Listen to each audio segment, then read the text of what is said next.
Vamos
lá. Boa tarde, pessoal. Conseguem me ouvir bem? Como é que está o áudio?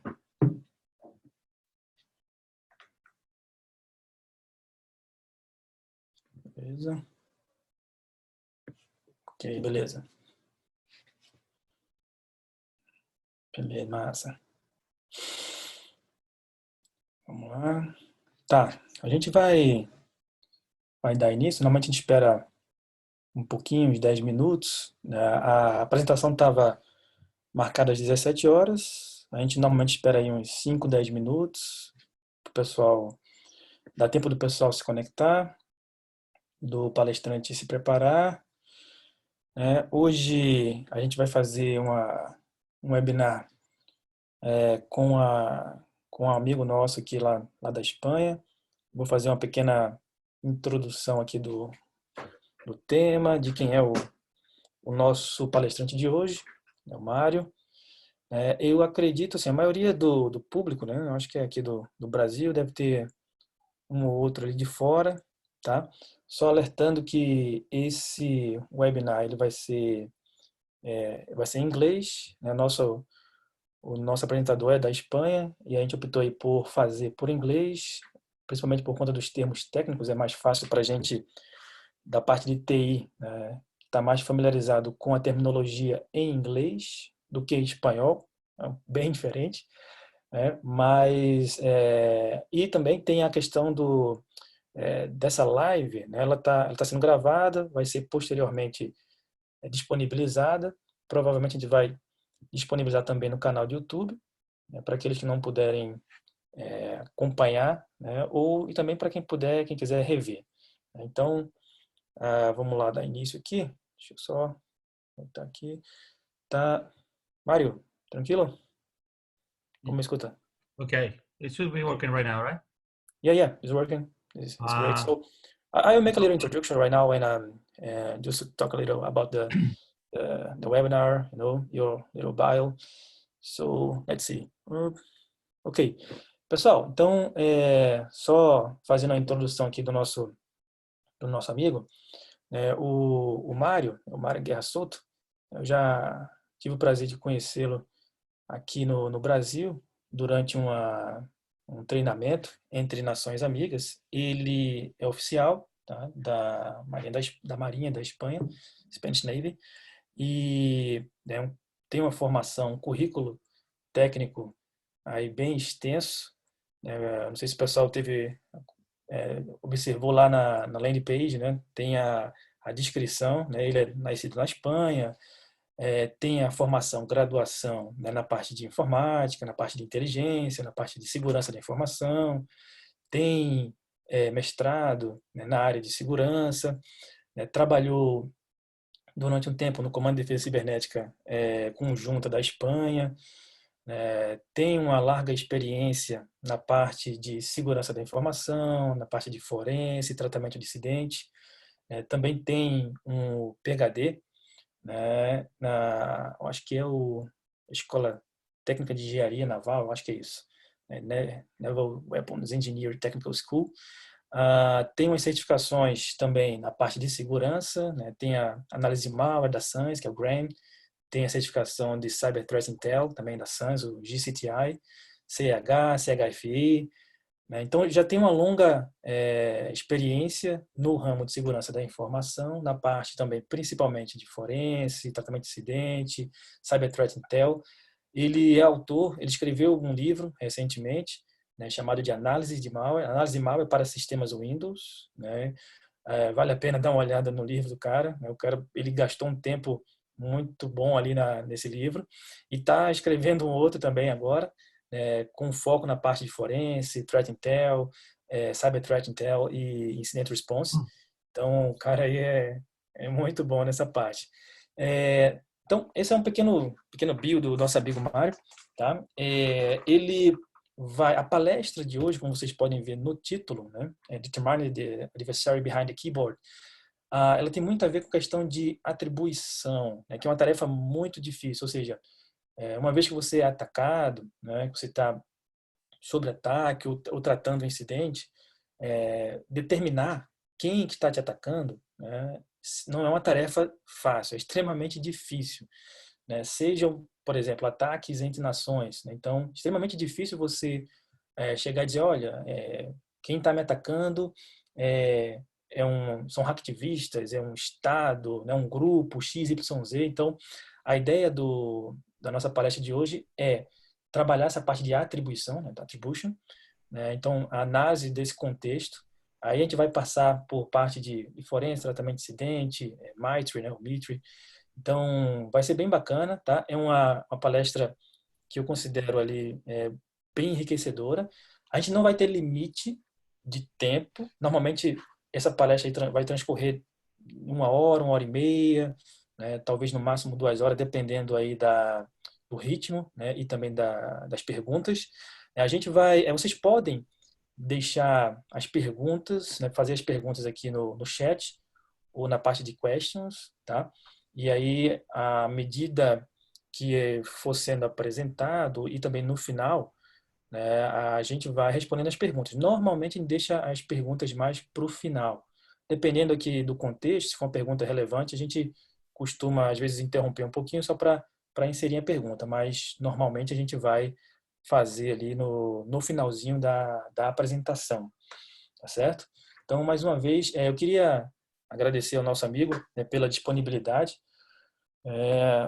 Muito obrigado, Mário, pelo seu tempo. Eu sei que não é fácil, né? Assim, tempo é bem difícil hoje em dia do pessoal, mas ele conseguiu ali arrumar um tempinho para poder falar um pouquinho da sua experiência nessa área. So, thank you so much, Mário, for your time. I'm very glad to have you here. And let's start. It's up to you. Showtime. Boa Bring it on. tarde, everybody. I more or less understood what he was talking in Portuguese because it's quite similar to Spanish. As he mentioned, my background is more forensics and malware analysis and intelligence analysis. As I'm just giving this presentation on my behalf, not on Joint Cyber Defense Command behalf, what it seems is that when you start working and you start learning and you start adding up new layers of your knowledge, I started in forensics, but I have a previous background in military intelligence, so it was quite easy for me to add this new layer to learn the words that are used mainly by SANS instructors that all came from the military. Also, they have NATO background. We are a NATO country, so we're more or less everything is the same.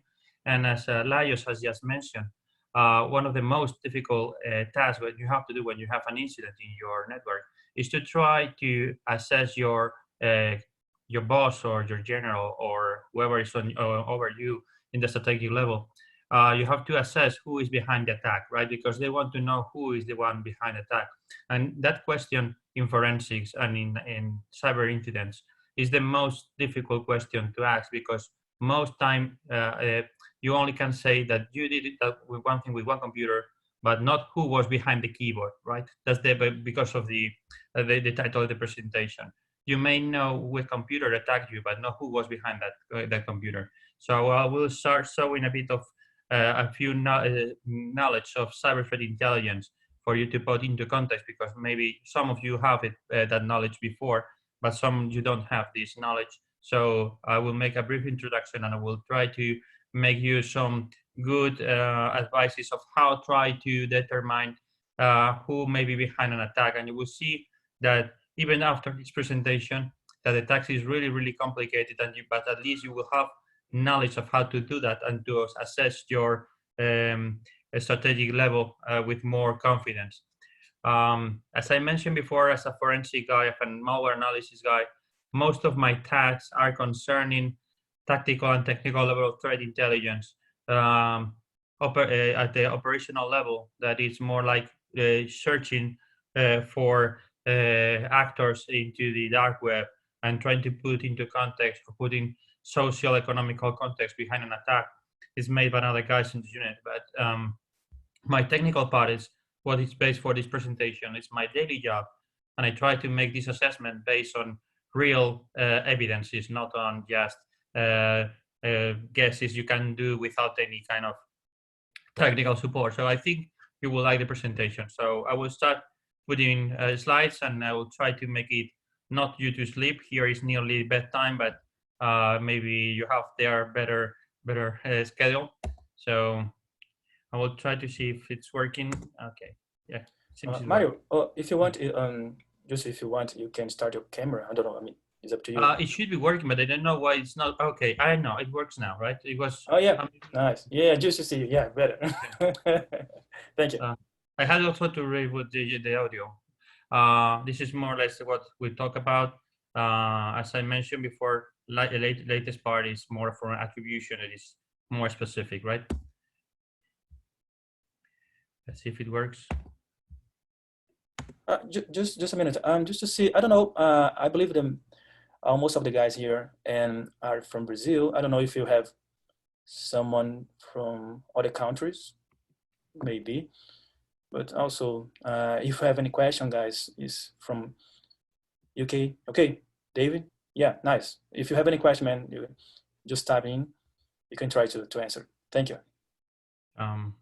So where you will find some intelligence, where you would try to make some investigations.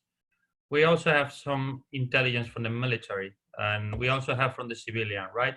So you can see that you have different sources where to get evidences, right? If you're in the military, you are in the military field, and you are on the military theater, and you will have maybe units deployed, or you are on the headquarters and you have lots of computers and lots of servers where you have to get also evidences from computer servers, mobile devices, whatever, right? You have an everyday network.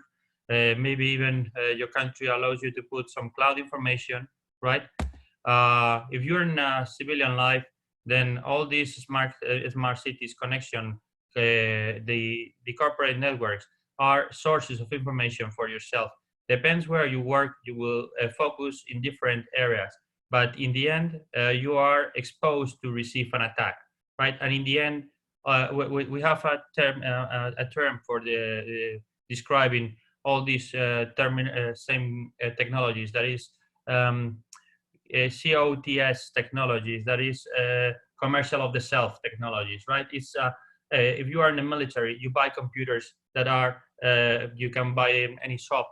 So they have the same operating system, maybe Windows, maybe Linux, and they have the same components. So the attacker knows that, and he can buy your specific components. World War II era is over. There were military deployments for them. They were made specific for the military. But now you have the same exposure to attacks that you have in everyday life. And with IoTs in the cities, you also have those same IoTs into your military presence to control whatever, or even in military units that are deployed and their combat units. So an attacker can buy this material and this software and make their exploits safe at home to try to make an exploit and then put it into use. So they have time, and they only have to be lucky once to compromise your network, right? But you have to be lucky always when you are defending to try to stop them. Once they are into your network, you have to look for those evidences they leave. It's the local principle that is based on forensics, right? They leave fingerprints, and you have different kind of fingerprints. You have execution fingerprints that demonstrate that they have run something into your network. But I will try to focus just onto the fingerprints that are from malware specific run by the attacker. You know, there may be attacks that are run on PowerShell, so that's not specific. They will not leave these traces, right? But if you find this malware inside your network and you can make some guesses about it, you may have easier guesses of who was behind the attack because how it was programmed or what we find there, or you have previous intelligence about all that attacks, or you buy intelligence to providers, right? So I will try to focus on some important areas for you to have enough knowledge. So what is cyber threat? It's the threat that you have in cyber. In the cyber world, there are, if you make a risk assessment, you have because you have a threat, right? It depends on who you are, but you may more or less you can resume in this triangle you have here, right? You have in the upper vertex you have the vulnerabilities, right? And in the downside you have agents and motivation. If you have a vulnerability, they can exploit it, and nearly every system will have one because there is no secure system ever.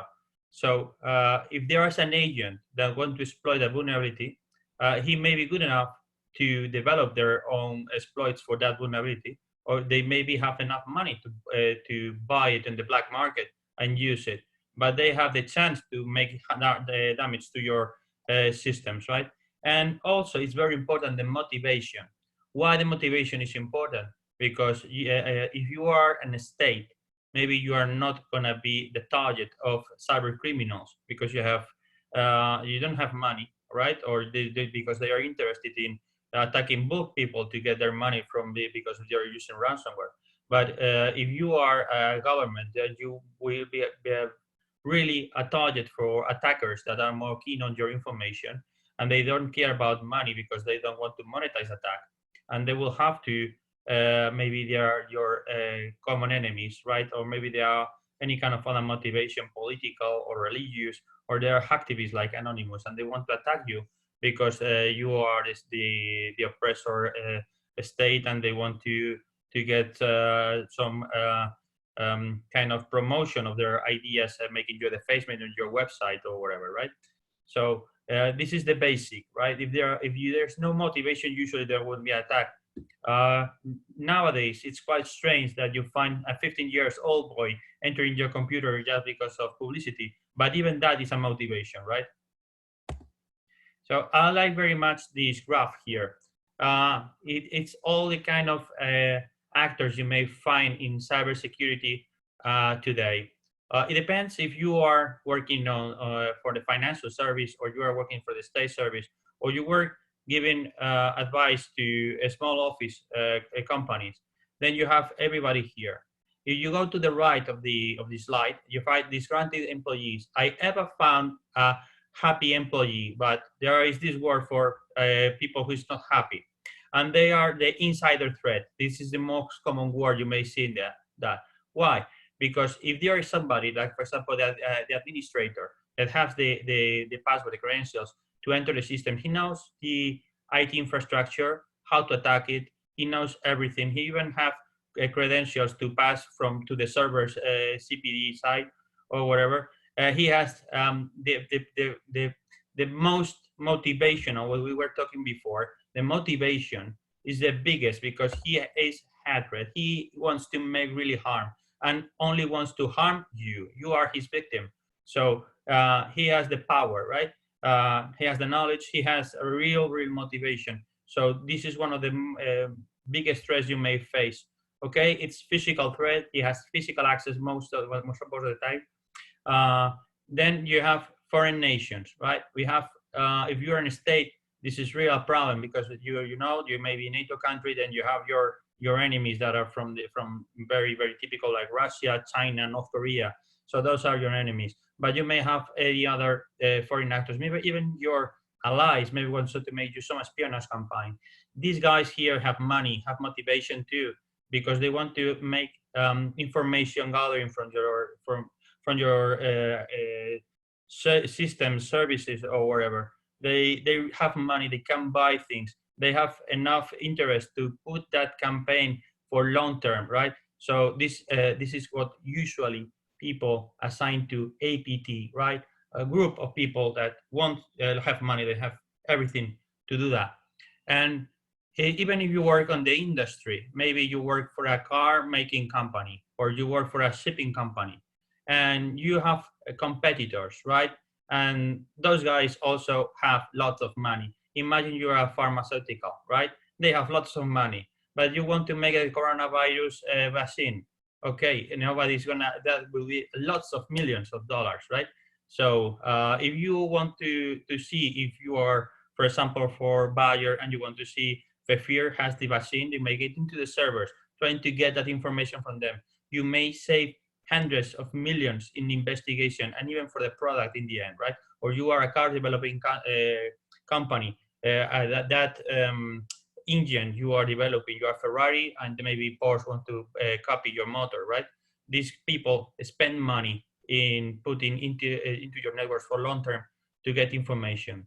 Then we have criminal hackers. This is what I like this term for people who develop malware. The usual man that is behind something like an exploit kit, or the man who sells his developings and into the dark web, right? Okay, they don't have lots of, they only want money, but they don't want to put their risk on making actions. So these guys here, criminal hackers, usually work for competitors and foreign nations, right? And also they sell their products to criminals and sometimes to activists. If maybe they have some friends, something like that, they may give them access to these creations. Depending on how specialized is this criminal hacker, sometimes it may be just hard for these foreign nations or these competitors, but sometimes they may be selling their products to competitors of foreign nations and not just to a single client. So that's very important for the attribution side, right? Why you say it's just from a foreign nation, right? It may be, okay, it's for Russia. Okay, but you can contact this guy here and buy the software from him because he's selling twice, 3, 4 times. You really think that if this guy works selling malware, it's just gonna be so real good provider that he's not selling it again.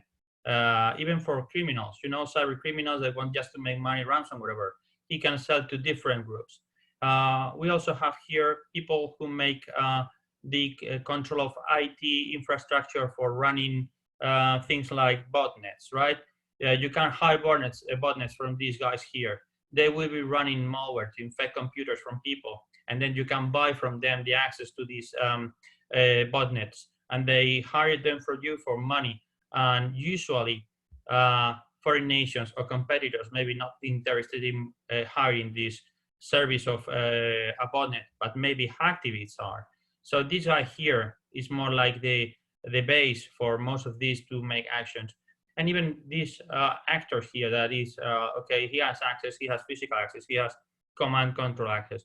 But you all remember the case of Bradley Manning. He had to access the information. He had the help of a guy who put some malware that enabled him to extract information from the classified network from the United States, right? Adrian Lehman was the guy who passed him some malware. And even he was the one who told the police that this guy was the man who made the action, because he was the one who had made the malware. So sometimes these guys here are not so bad, but most of the times are, right? Who may you find in an attack campaign, right? I think it's very important because for attribution, later on, we will see that this 4 classification is the base for my exposition, my view of how attribution works, right? I think we have something that is called code developers, right? This guy here makes a malware, sells it on the darknet, right? But we also have the campaign operators.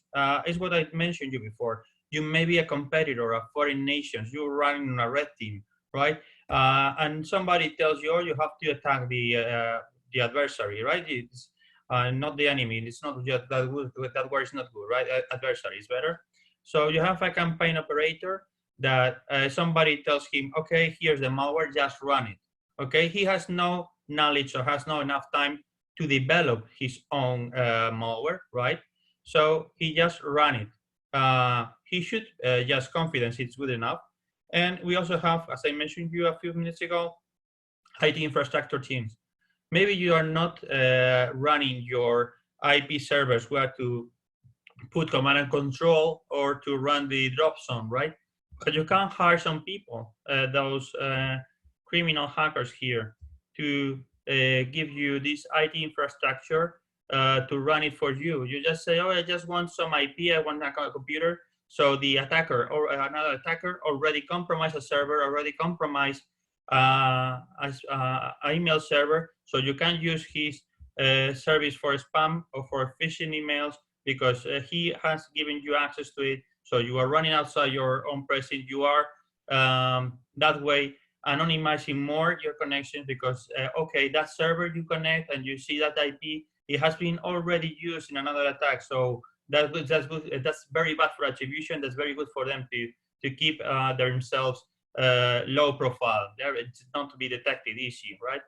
And also we have access developers team. If later on we're going to see the cyber kill chain model.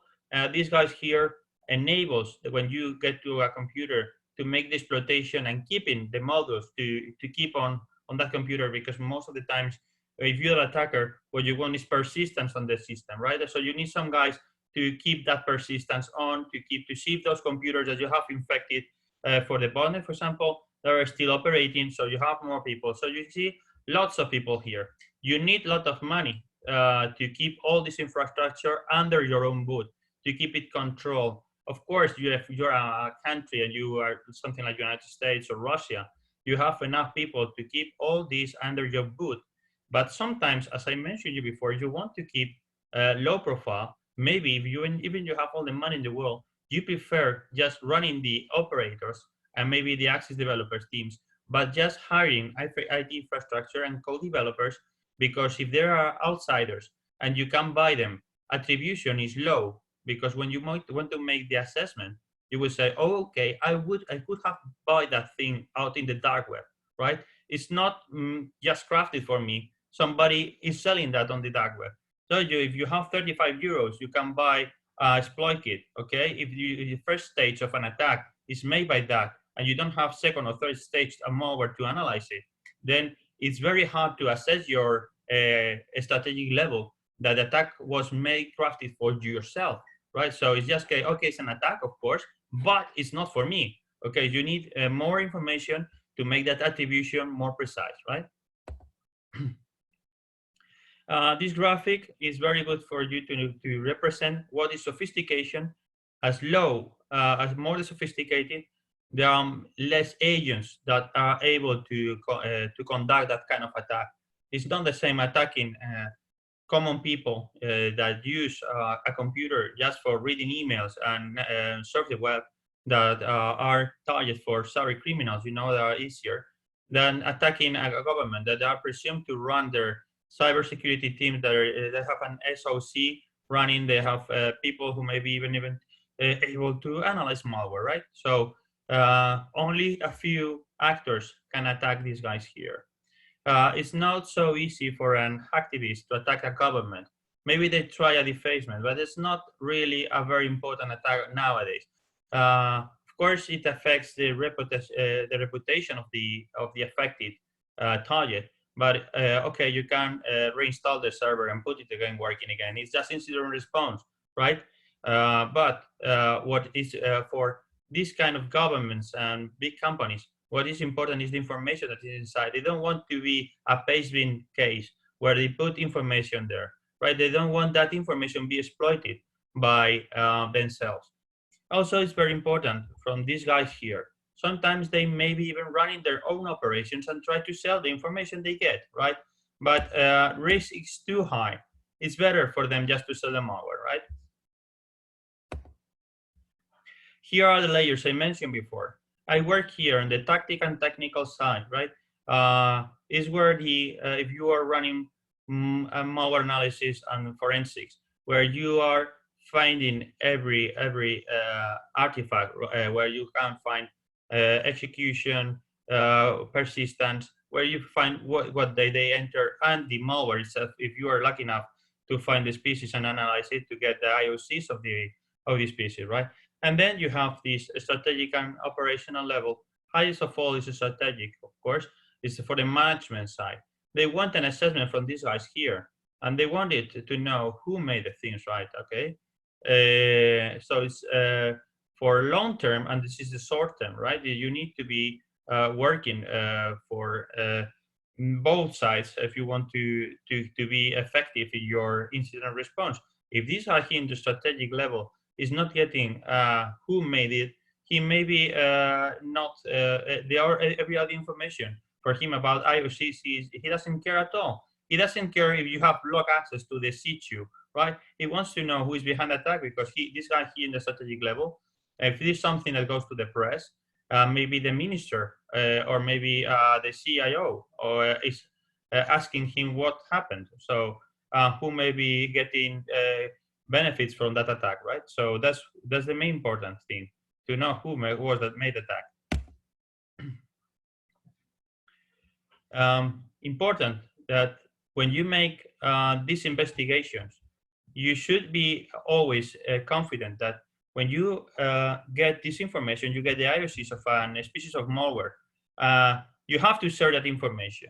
If you work for the blue team, right, and you have a yellow team that is in charge of IT infrastructure, then you should give him as soon as possible the reliable IOCs you have already found, because they can put that block. Because if they are, maybe you just found one computer in your network and you have just not made some threat hunting to know there are more computers. But if you put those IOCs about situ information, you put them to IT guys to block the access, then you can see there are more impacts on those IOCs, right? Okay, they are trying to connect most to the situ server I just discovered. So they are not just one computer, but maybe 5, 10, 100 computers. Well, you think it's more feasible if it's a sophisticated attack, that an attacker just infected one computer of your network, or they may try 10 or 100 computers. Usually, and not always, when you have 1,000 computers infected in a huge network, it's because it was not a deliberate attack to your organization. They just sent a phishing email, and some of your users in the network just opened the phishing email and just infected the computer. But if you just received one email and it was well written and it was directed to some guy who maybe have credentials for network administration, or maybe it's the strategic level in the organization, and they want to get information from that computer, or it's a project manager and they want information from that project, they will try to just hit a spear phishing attack to just try to find something.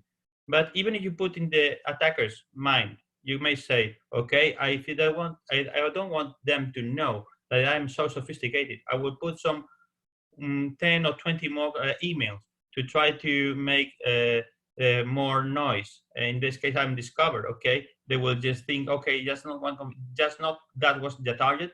Maybe just 10 computers, 20 computers.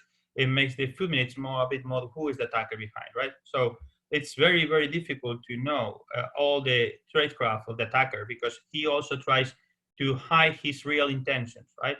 It's not very easy to know real intentions of the guy who made the attack. For me, as I work in the forensic side, I'm very proud to make malware analysis, to elaborate my own sources. Okay, I don't need external intelligence. Okay, I'm joking, right? Always you need external intelligence, but we make our own sources intelligence. It's the real value you can put to the organization is to make that kind of threat intelligence. You get the species into your network, you made the analysis. This was made for you, or maybe you just receive it. But if it was made for you, it's the best intelligence you can always have. But you can always buy technical sources from outside. Okay, there are some are free. You have threat intelligence for free. You also have threat intelligence from vendors that they sell you very specific intelligence, or you may be running something, you know, MISP. It's a shared intelligence platform. You can share information about malware, about IOCs. So if you run some MISP instance and you have some partners who to share information with, this is very important because it's nearly as good as the one who was into your network, right? Why? Because if you work in the financial and you are a bank, maybe that same attacker is trying to make a better return of investment of his attack, not just attacking one bank, but attacking 2 or 3 banks, right? If you share that intelligence with them, then maybe they just not receive the attacker, but maybe receiving it in a few hours time, right? So this quick share intelligence is very good, right? So nearly as good as own sources, these technical sources. And always you remember, attacks are not automatic. No drone attacks, right? You need human sources behind it. Somebody is behind the keyboard. Somebody is doing the bad thing. Somebody wants to make damage to your organization. So what you need to have some guys in your team to investigate the dark web, social media, and forums, to search for information. Maybe you are lucky enough and you find information before you receive an attack.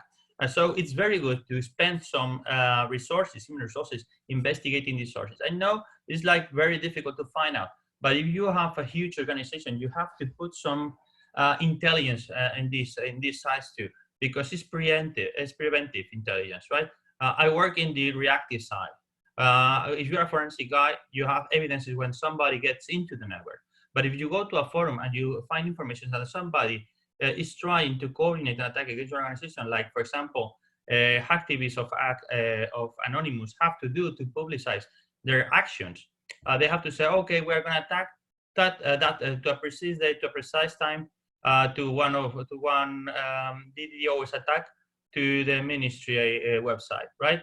Okay, you know that you have to put some more resources that day to sinkhole that attack. Okay, so you get that information from, so you are winning. If you find information from the dark web that somebody is selling the malware, you already find in your network. So you have to try to make a guess. If it's very cheap, it's access you can buy with as I mentioned before, the exploit kits is very easy to buy.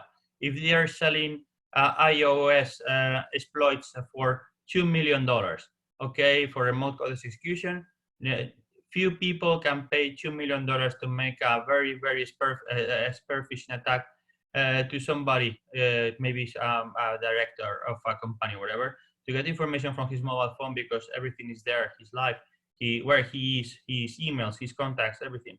So that's very valuable. So you need, if you really want that information, you have the $2 million, you can buy that information, you can buy it on the dark web, right? So it's more or less how these things work, right?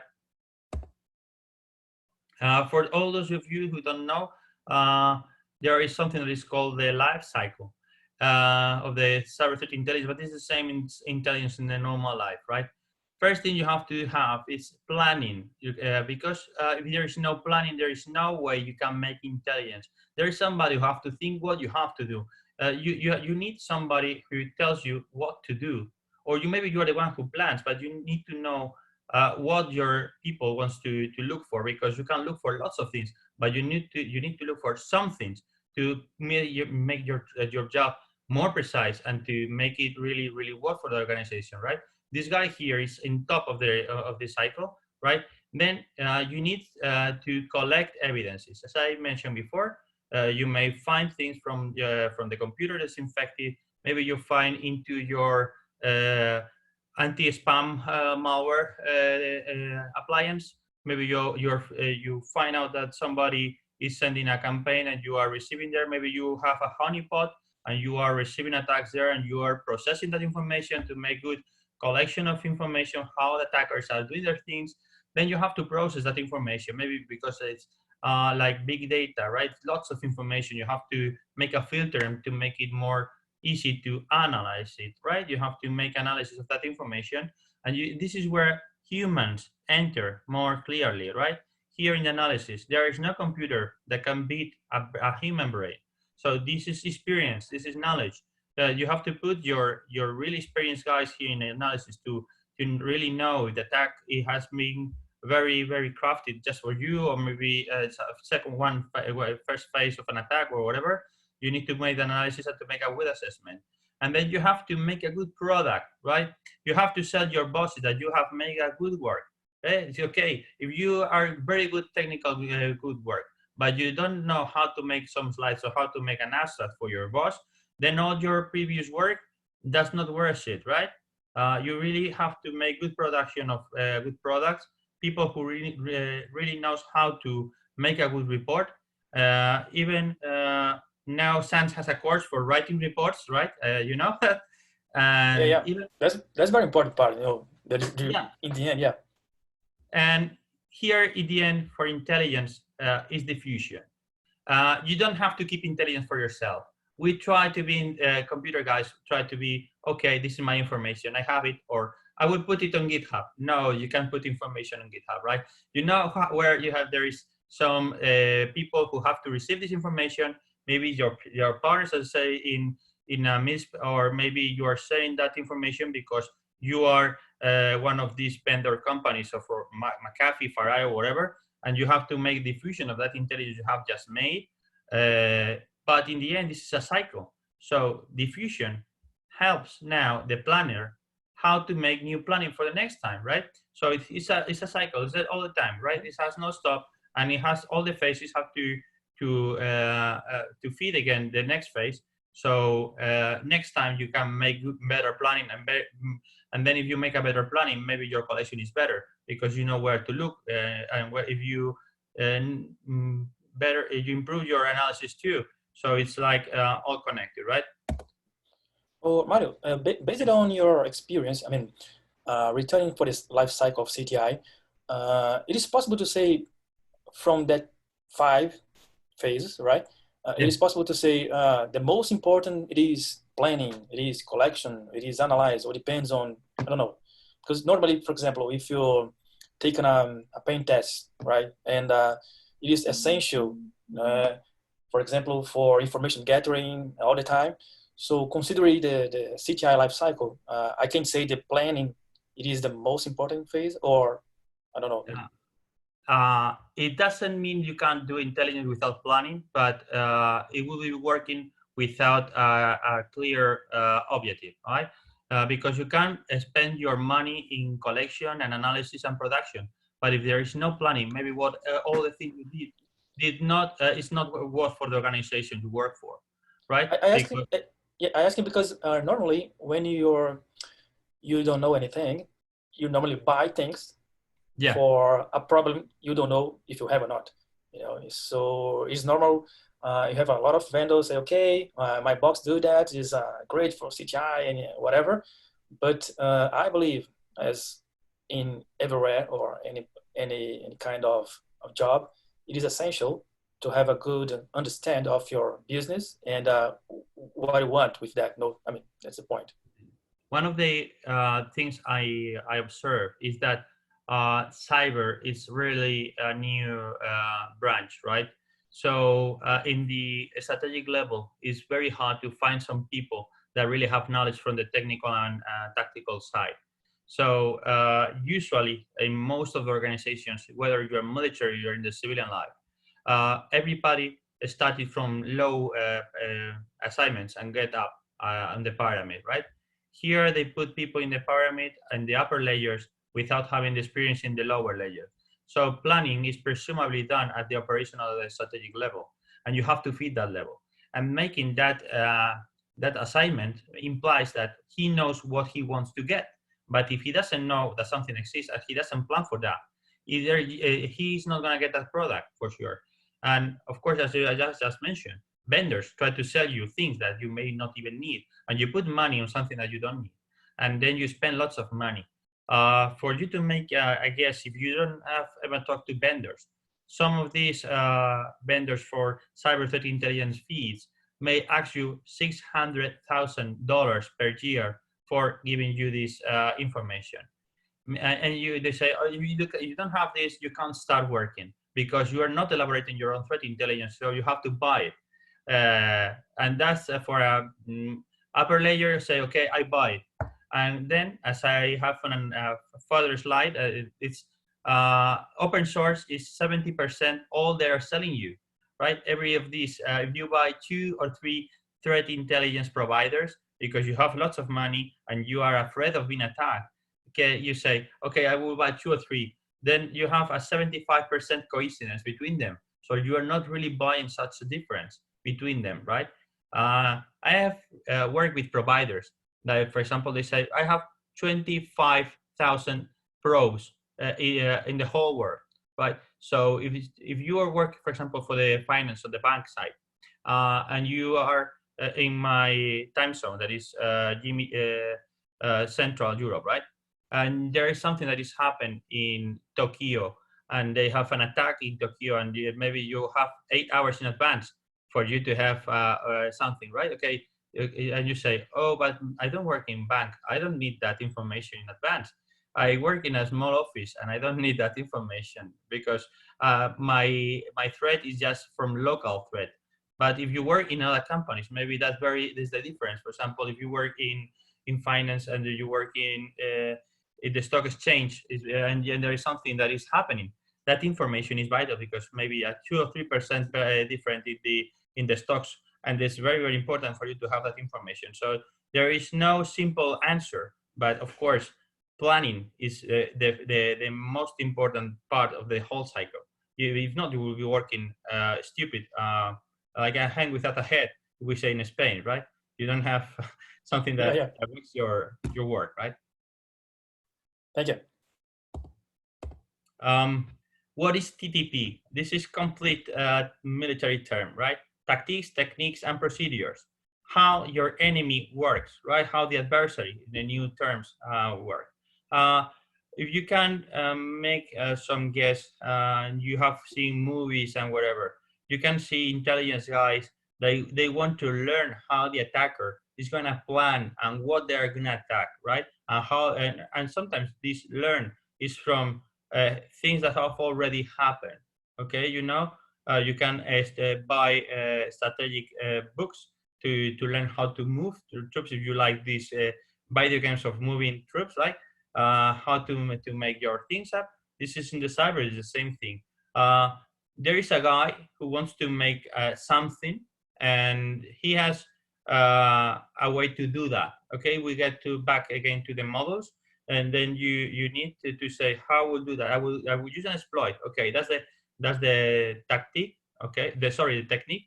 The tactic is what you want to do, is like getting the computer, and the procedure in the end is to make the whole thing out. Why you want to get inside there? Because I want to get information. I want to get money. I want whatever, right? So the TTPs is, if you are from the defender side and you want to make a guess of how they work, and you get information about how they did things, either from a reactive side or you read that or because you buy that, you have to make these TTPs. And it's basic. If you have these TTPs, you can act on them because you will be able to put in advance what they want to do. If you know what that they want your information from a project and it's exposed to the internet, you may say, oh, I don't have to have that on the internet, and I will put it on a classified network, right? So you would avoid how they work, right? So that's what's so important. If you know that they are with lots of resources, then you will have to spend lots of money because they will have enough money to buy a 0-day.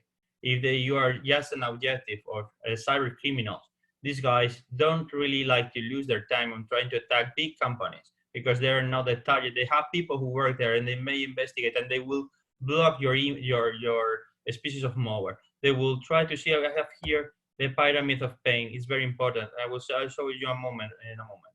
What's indicators of compromise?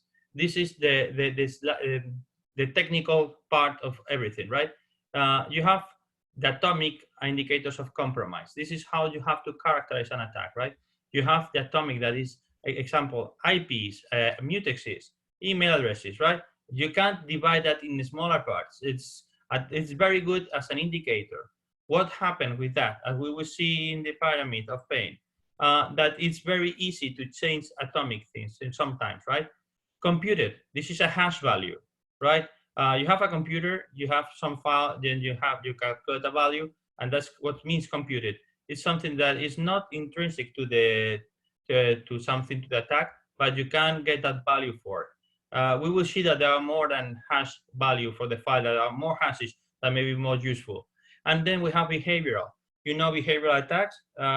You need that to characterize some of the attacks because if you know that somebody get into your computer and that they use an IP, you know, the atomic, and that they use a specific port, atomic, and that there's filtrating a file of your network that is a project, a PDF file with the map, with the planned maps of all your the deployment and the drawings in AutoCAD or wherever. Okay, and they are doing it in 2 a.m. in the morning, and they are exfiltrating 2 GB at that time. That is not normal. People were working there. That's behavioral. You can put your defense to work like, okay, if you detect some user that makes a connection out of working hours, then you have to cut that connection. Yeah? So you have to characterize. It's very, if you have a baseline, it's easy to detect behavioral analysis. But I remember once they come to sell us some behavioral analysis tool, and they say we need 1 week training for the tool for being effective. Okay, and the vendor keep talking and talking and putting slides and all that. And I asked him, okay, but how do you know that your network is clean when you make this baseline, right? Because there may be something that is already working there that makes that your baseline is not really good, right? Because if there is an APT guy and put something already in your network, you should be training this kind of tool just with a new deployment from zero without anything. And it's impossible to start from zero a network from a company. So you have to make some, I believe that, okay, I had nothing and I will just use some baselines made from guessing of my working hours or who users made some use of files of access or how they connect, okay? But if there is something inside the network and it was normal to see a connection to Russia at 2 a.m. in the morning, exfiltrating 2 GB, the tool is not a human brain, right? It's nothing see, it's not normal. So you have to check the rules a lot to see if that behavioral analysis is working okay, right? Yes, I believe that the homework, in terms of how to know your environment well, just to set a good baseline, it is a hard work, and normally in a lot of companies and organizations, it's not an easy task. It's normal if you get there, okay, do you have a baseline? What is normal in your network? No, normally no. And for this kind of equipments and the vendors, as you said before, they will try to sell everything. So you need to keep in mind that there is no silver bullet for whatever it is. Right? And yes, independent of what kind of equipment you are buying or put in your network, you have to do a lot of things, a lot of work to do before to use that wisely.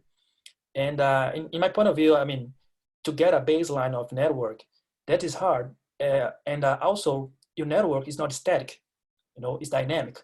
So you need to do the continuous monitoring of your environment and continues to improve your system of monitoring, just to know what is your baseline that time, and keeping improving not only your equipment but your team. That's one point, I believe.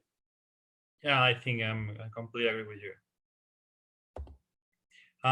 This is how ideally things should work, right? There are some guy monitoring. He finds something, or he thinks it may be something wrong. So he thinks, oh, I think I have found something that is malicious. I will send the forensic guys that are on the having a good day today, then have no work, and they send. When I put these pages here, it means that just is bulk information, no process information, lots of data that you have to filter. So computer guys, computer forensic guys, may suggest, okay, that computer you said that they receive an email, that they open an email, that start making some wrong connections. Okay, so I have the computer forensic guy here that makes guessing, analyzing the computer to see if they are active as of execution. And I have the computer network forensic guy that makes analysis of these connections to the internet passing through a web proxy. And even you have full dump traffic analysis if you are lucky enough in your network. And then you elaborate threat intelligence with that information. You make the IOCs of the malware you're lucky enough to find it. You find these C2 servers, you may find the drop zone from the internet. So those are all the IOCs you are elaborating. Then you, as I mentioned before, diffusion of the information. Don't keep it for yourself. Okay. And as soon as you can send something that is really good, not to say, oh, okay, I haven't missed it before because it was just one IP that was used for the malware because it was a trap. When you're sure that it's a real connection working and that these hashes work from the files to try to find them, okay, you make your cyber threat intelligence. This is a pack. This is a good product. That's because I put this box on, right? And you have to put, again, back to the SOC guys. Why? Because they have made use of the cyber threat intelligence consumption. Depending on how you put your organization, maybe there is some guys here from yellow team that they are the IT infrastructure guys. You have to put this CTI here to them to block the IPs for not any other computers. But these guys here monitoring, they will have to check if there are impacts against these block IPs from the blacklist too. And then, okay, we'll say, okay, to the forensic guys, oh, there are more computers, okay, that are infected. Try to see them. Maybe you have some good forensic tool like Nuix that make you the duplication and it saves you time. But sometimes with this threat intelligence, these computer forensic guys have to make threat hunting into the network to see if there are more computers that maybe the malware is not activated, it's not connected because there was something wrong in that computer, in that connection, and maybe they have something different, but you haven't made a guess of what it works, how it works, and maybe you find that there's tradecraft. This is another way to say TTPs, right? How they work. Maybe you find, okay, I have some knowledge of how they made that. They may be creating a task on the computer with a system user and remote, right? So we'll have to try to find that kind of artifacts. They're not the same threat, right? It's quite similar, but it will make threat hunting to try to get that. So again, there is a cycle here, right? So we have to be very careful to share this information, and also for the, as I mentioned, for blocking, but also for them for monitoring, and then even for me, for myself, to try to make some threat hunting. Maybe threat hunting in my organization is here in this side, but maybe in other organizations is here in this monitoring side. It depends. Usually threat hunting is layer 2, layer 3 of the SOC, so it depends on your organization. But if there is no threat intelligence running between these two blocks here, then threat hunting should be not done because you can find unknown unknowns is very hard. So it's you have to make this known to the unknown. So that you have to be aware that there are computers that may be infected with something similar to what we had before. There are some models already, right? This is some very it's a trending topic right now, cyber threat intelligence and threat hunting. So these are like, this is a model from Mitre, the modification of the original cyber kill chain made from Lockheed Martin. Lockheed Martin is this big vendor for military, right? They received an attack back in 2005. They got infected by maybe China. It's presumably Operation Red Dragon who was behind. They wanted to steal information from a jet fighter, F-35. So Chinese guys presumably stayed 2-3 years stealing information onto this big company. And okay, we have been infected. They started looking, and they only have logged for 2-3 years. And they say we have been compromised for years. Okay, but we have to improve. Okay, you have to assume that you were attacked, but you have to improve that. So they develop one of these models that is the most famous, maybe cyber kill chain. It classifies an attack in 7 steps, right? Recognition of the target, weaponization, delivery, exploitation, control, execute, and maintenance, right? Mitre make evolution of this model and got these 3 steps of the attack, and put some more information like persistent, privilege escalation. Okay. Remember that I mentioned that there was some guys for maintenance, so they should be working in this stage. For the delivery, we'll have these operators for the IT infrastructure. Maybe those guys are running the mail servers, right? Maybe they're also running for the maintenance. And some people also put here a loop, okay? Because sometimes you want to maintain things, but you have to keep a loop. We will see that the FARI model includes the loop, right? As I mentioned you before, if you check for dark web, maybe you discover in the recon phase that they are trying to get attack into your organization.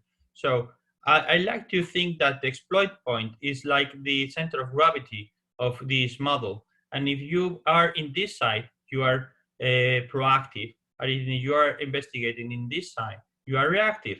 So the better thing is to be proactive and to be in the left side because there is no damage to your organization. Here is where you start the damage. And then all these sides here are damage to the organization. As long as they keep here, they will be keeping more and more damage to the organization, right? But up to here, if there is no exploit, they will, okay, I receive a phishing email. I receive phishing emails every day. Okay, but I don't open them. So there is no damage. I receive this email. The problem is that not everybody knows as much as you know about cybersecurity. Only 5% people are really concerned about that mail receiving is phishing. So most of the people in your organization receive an email about paying taxes, and they will open it. Oh, you have a parcel from Amazon. Okay, you have coronavirus. You receive lots of parcels because you can go to the shop shelf to buy. So okay, and you click on the link, or you click on the touch file, and you infect your computer. So maybe you have to act on the delivery phase and put your anti-spam appliance working to stop that. Okay, so maybe there are 2-3 emails that enter, but you have to make some rules to stop here. So there is no entering. As I mentioned, you can act on recon phase. Maybe you can see that somebody is trying to make an port scan or an IP scan to your network. So you go, oh, somebody is doing wrong things. Okay, my rule detection is saying that somebody is trying to run nmap to my outer network, right? And weaponization always happens in the installations of the attacker. This is the malware developer I mentioned before. Somebody who is making malware, you can act on them because they're working on their company, in their house. So there is only one case in the world, known case, that somebody acts on weaponization. And they were Israeli guys. They attacked Hamas with a missile to what it was presumably the house where these attackers were developing the malware. So they killed them, the hackers. That is against all the convention because they are attacking somebody who is not combatant. Maybe they were civilian guys, but they put a missile in the house and they put it down to ashes. So only case from the weaponization, because maybe you are studying any site and trade intelligence course, they will say you can't do nothing with weaponization phase. Yes, you can, but you need a missile, right? Or you need a black ops guys to enter and kill that guy. Yeah, so that is very nice example because normally, as you said, when you are studying the cybersecurity chain, in the weaponization phase, you used to hear, okay, there's nothing to do in that part, because there's no one touching your network, no one doing anything with you.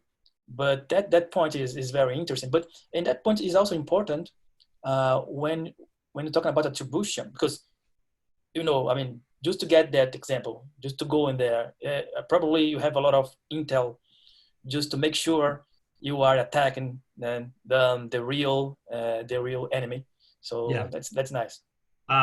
In this case, of course, we are talking about country that has lots of human intelligence.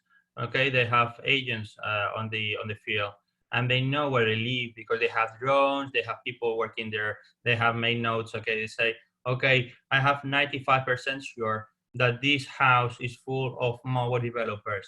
But from the illegal point of view, maybe that day there were 2 kids inside the house because they were playing there, right? So you are committing a war crime if you do that, right? Because you can't shell a position just because you say there's somebody inside there that is non-military Okay, I say it's very complicated from the legal point of view, right? But it's a good example to say how can you do something to kill a hacker?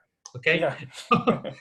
anything else you can do there, right? So, uh, there is something that was later on this model that is the intrusion kill chain. It's like, okay, we have this model here. Let's do something to study how to mitigate that.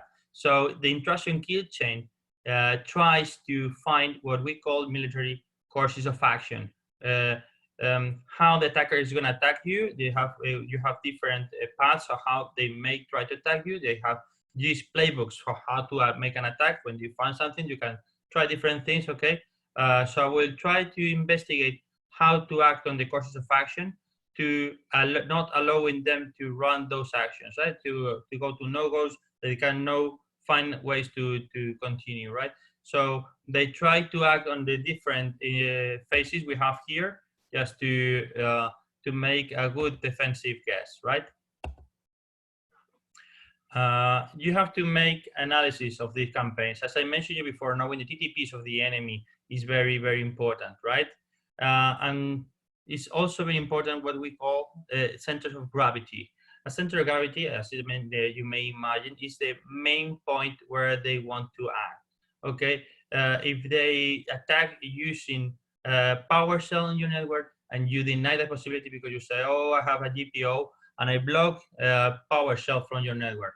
It's very difficult to do that because administration guys want to use PowerShell too in your network, right? That's why attackers try to use that. But if, for example, say, oh, for me it's a no-go. So if they are specializing in getting attacks using PowerShell, if that's their center of gravity and you attack the center of gravity, all the courses of action based on PowerShell will be blocked, right? So I think this is probably enough for you to know all this slide, right?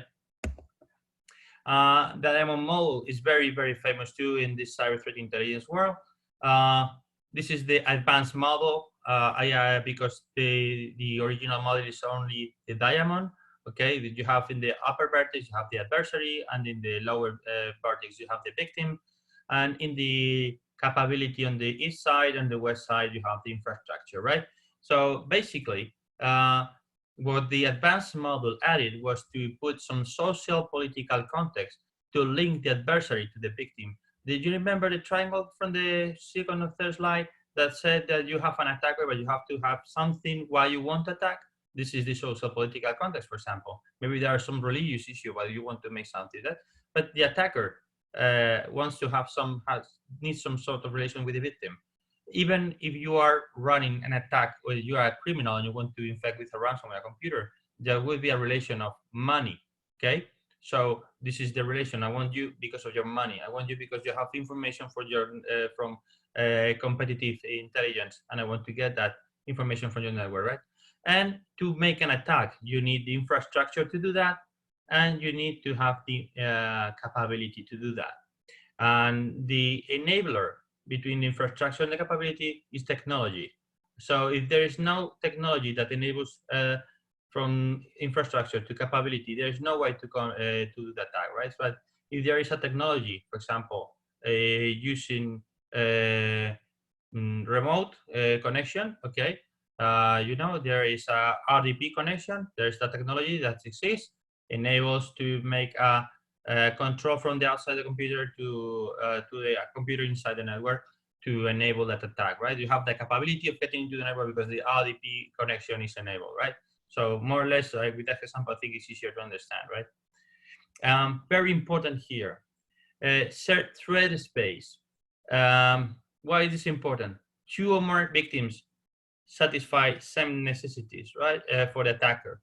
Maybe you are one victim because you are one country and your adversary is another country, but you have, as I mentioned you before, the codes, these commercial of the computers and the same operating system. You share the same version of Windows and they share the same vulnerabilities. The attacker can, with the same effort, attack 2, 3, 4 different targets. That's what is so important to share information of defense, because they have the same configuration you have in your computer. You have been attacked, you can share the information to your partners, and they can put maybe that key to protect to their system, or maybe there is no way to protect because there is no patch. but they know they're going to be attacked, so they may reduce the filter from the spam filter to receive less emails, because you hear me telling lots of times, okay, he's always saying about phishing attacks, because it's the best way to enter an organization, because usually you will have firewalls and everything like that, but companies need to contact to the outer world. So easier way for the attacker is using the email, because they usually try to put something that is not easy to detect, right? This is the what I told you, the center of gravity and these causes of action, right? You can see the graph here, the activity graph. You have the causes of action, and there is just only one way to enter, maybe the organization, and you can see exploitation. And okay, you have to affect on that center of gravity to avoid them to attack, right? Activity groups. These are the people behind the attack, right? There are two main terms that you are in the big side from the big companies that you may be afraid of: APT and FIN, right? FIN is from financial, right? And APT is advanced persistent threat. They decide from the vendor side, they decide to add this new financial name for the groups, because they, when these companies that they sell cyber threat intelligence, decided that they may be from the same people, but they are committed to different campaigns. They said that people from the financial side who has worked for the banks, but there maybe are people in the same organization that just work for attacking states. So that's why the two terms there, right? As I mentioned you before, there are some modifications of the cyber kill chains. Mitre is also this enterprise model where you can see the exploit is the center, and you have the proactive and the incident response view of the chain. Mitre also have this way of classifying the threats from known attackers. This is about attribution, right? Because there are ways that some attackers may be connected to, for example, okay, we have an attacker that is known because of these different TTPs, and we have this technical side, and we have these columns, and we have these matches. So if you have a 90% coincidence with previous tradecraft on an attacker, thanks to Mitre, you have 5 minutes assessment that says, oh, it's APT28, or something, or somebody who knows how APT28 is working.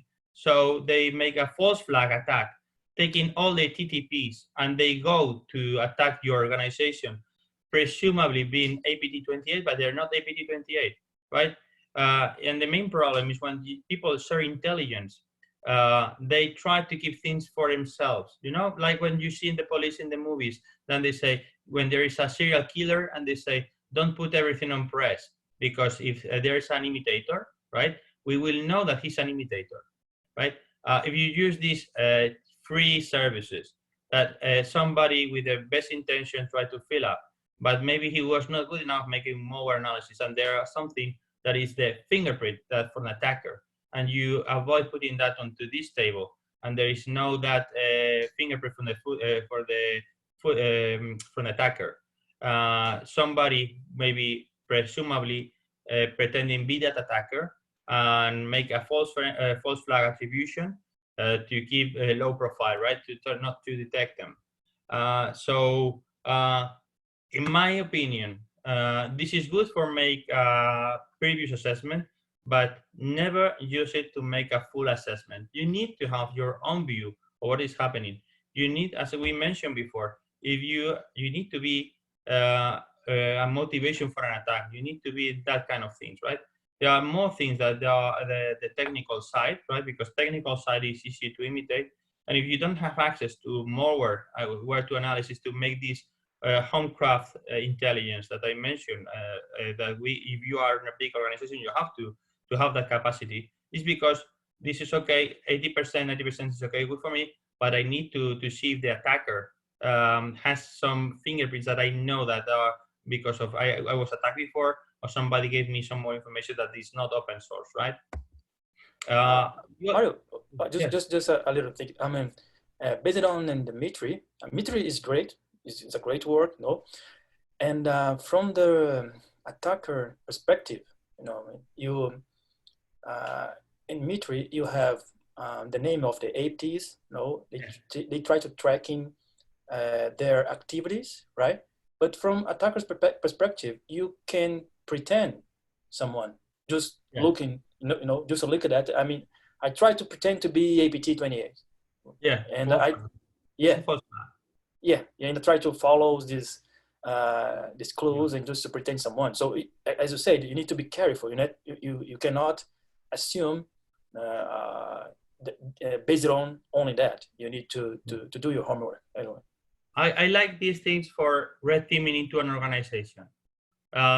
Okay, you are a sophisticated organization.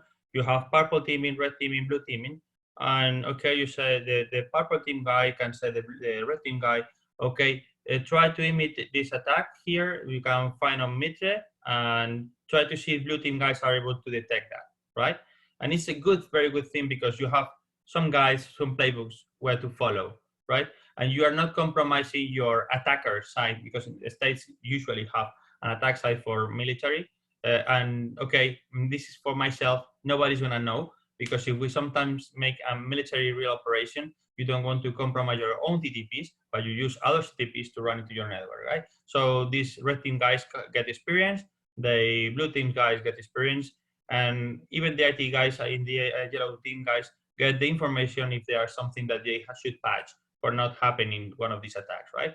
And you can see if it's feasible in your network. So it's good for that, but not for making a 100% attribution side. It's very. I took part in some exercises, and people usually have a way to make attribution based on what is outliers, what is very brilliant into, and they say, okay, this that, and you always find somebody who makes the assessment that is completely different to the others. And you say, why did you get to that conclusion if you have to use matrix, right? It's impossible you get to that. Oh, but I did not use matrix at all because I think myself that my previous is, but you are a scenario and it's you have that matrix. Okay, you can say 80% for sure is that, but I think it's another thing, not using at all this matrix. It's good. It's a good tool, right? I'm not saying you not to use Mitre, but not to trust just Mitre, right? Yep, right.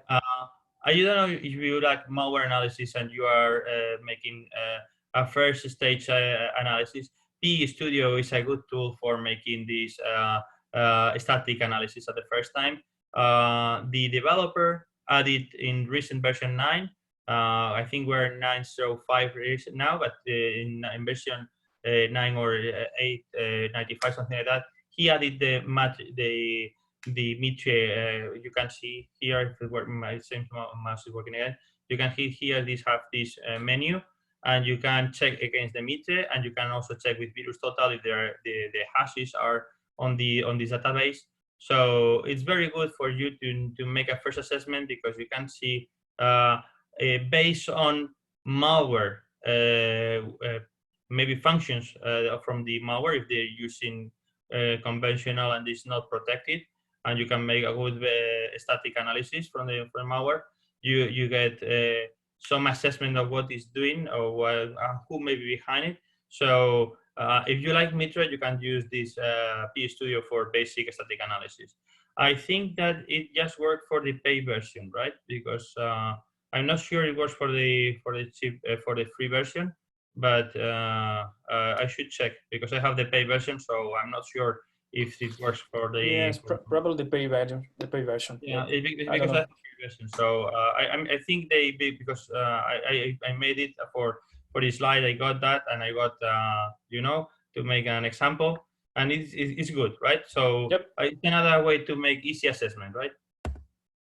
This is the FARI model. I mentioned you the loop, right? It's very important to have this knowledge of the attackers keep attacking and actualizing their threats inside your network. They may change the malware that's inside. They maybe say new models, new capacities. Maybe your first stage just make system info to get information from your computer and send back to the attacker. But second or third stage maybe doing something worse, right? So don't think that just because you get the attachment of an email, you know what the malware was doing. oh, it's innocuous, it does nothing, it just gets system info, gets information and sends back to C2. Okay, they send a version of PowerShell because of something. They want to know you are running PowerShell 2 or PowerShell 5 to know what they have to do next stage, right? This is one of my favorite graphics for the last 2 years, Pyramid of Pain. This guy, Italian guy who made this graphic, was very, very useful to the rest, and thanks for sharing. How is this how to represent how you can act on attackers, right? As I mentioned you before from IOCs, hash values are very trivial for attacker to modify. You just have to change one bit of your malware to have a different hash value, right? So it's very easy for an attacker. From my perspective, from the defensive side, I can assure you that every 24, 48 hours, attackers change the malware they send to our network.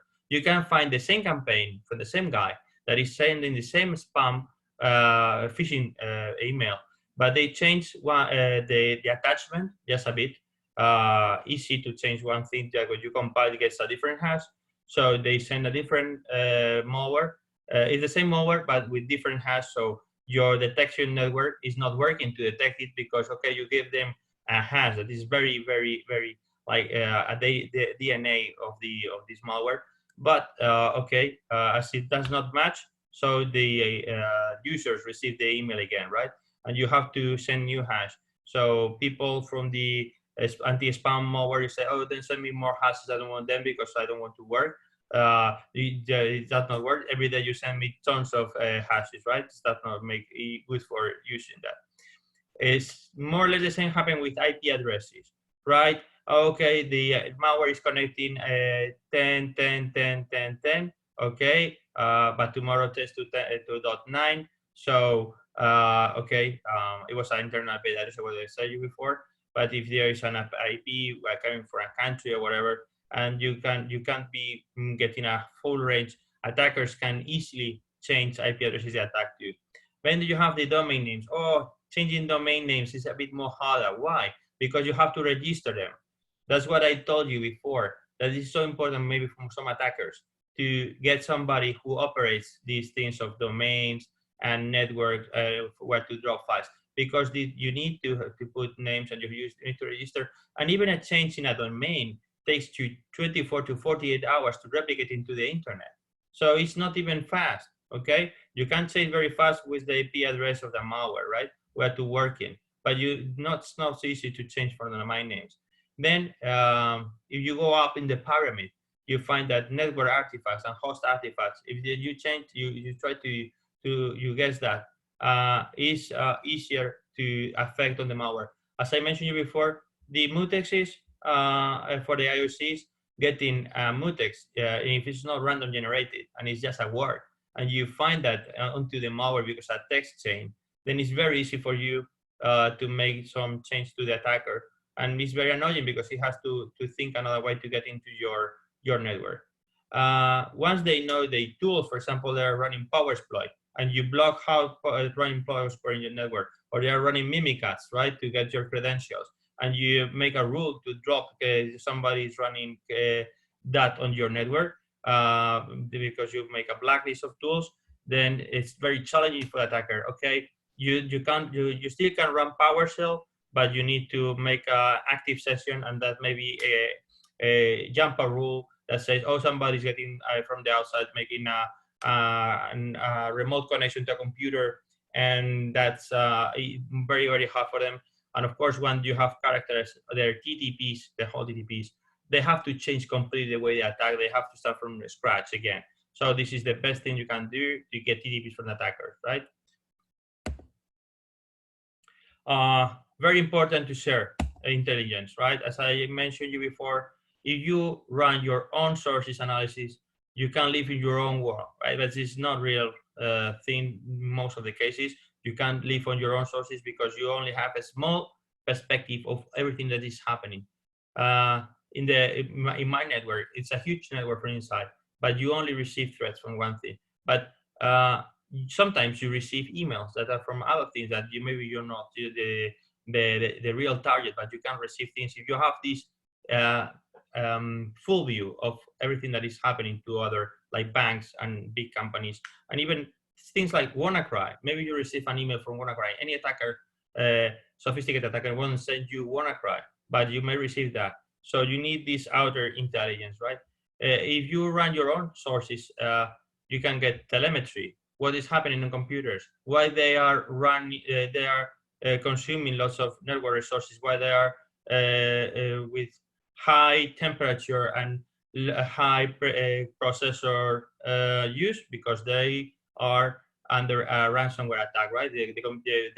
These cipher functions are computer consuming. So if you receive data from telemetry of computers, it's good for you. There is huge computer that is sending emails, and okay, you have a server infected on your computer, or something like that. You have lots of examples of telemetry.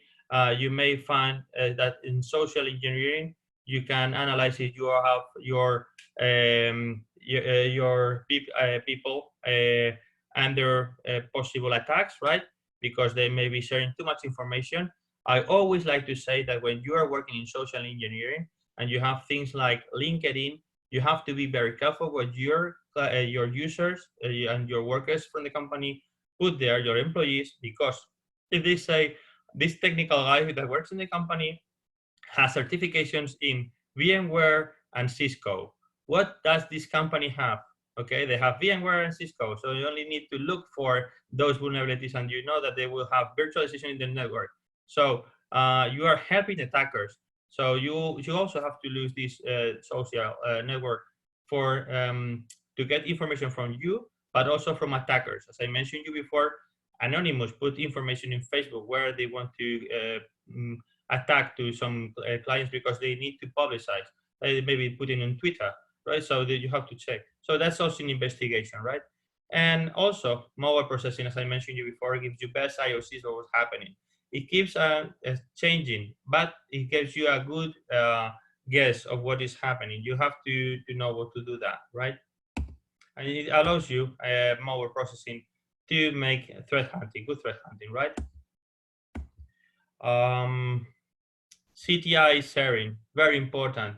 Okay, as I mentioned you before, the fusion is the best thing you can do if you have threat intelligence.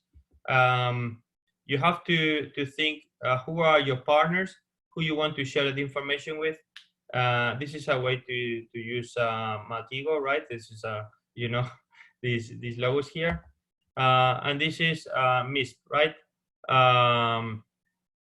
Good platform, and I think maybe you Laios have used MISP before.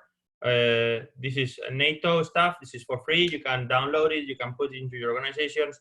So it's a good thing if you have your own MISP running in your organization, and then you find partners who to share information with.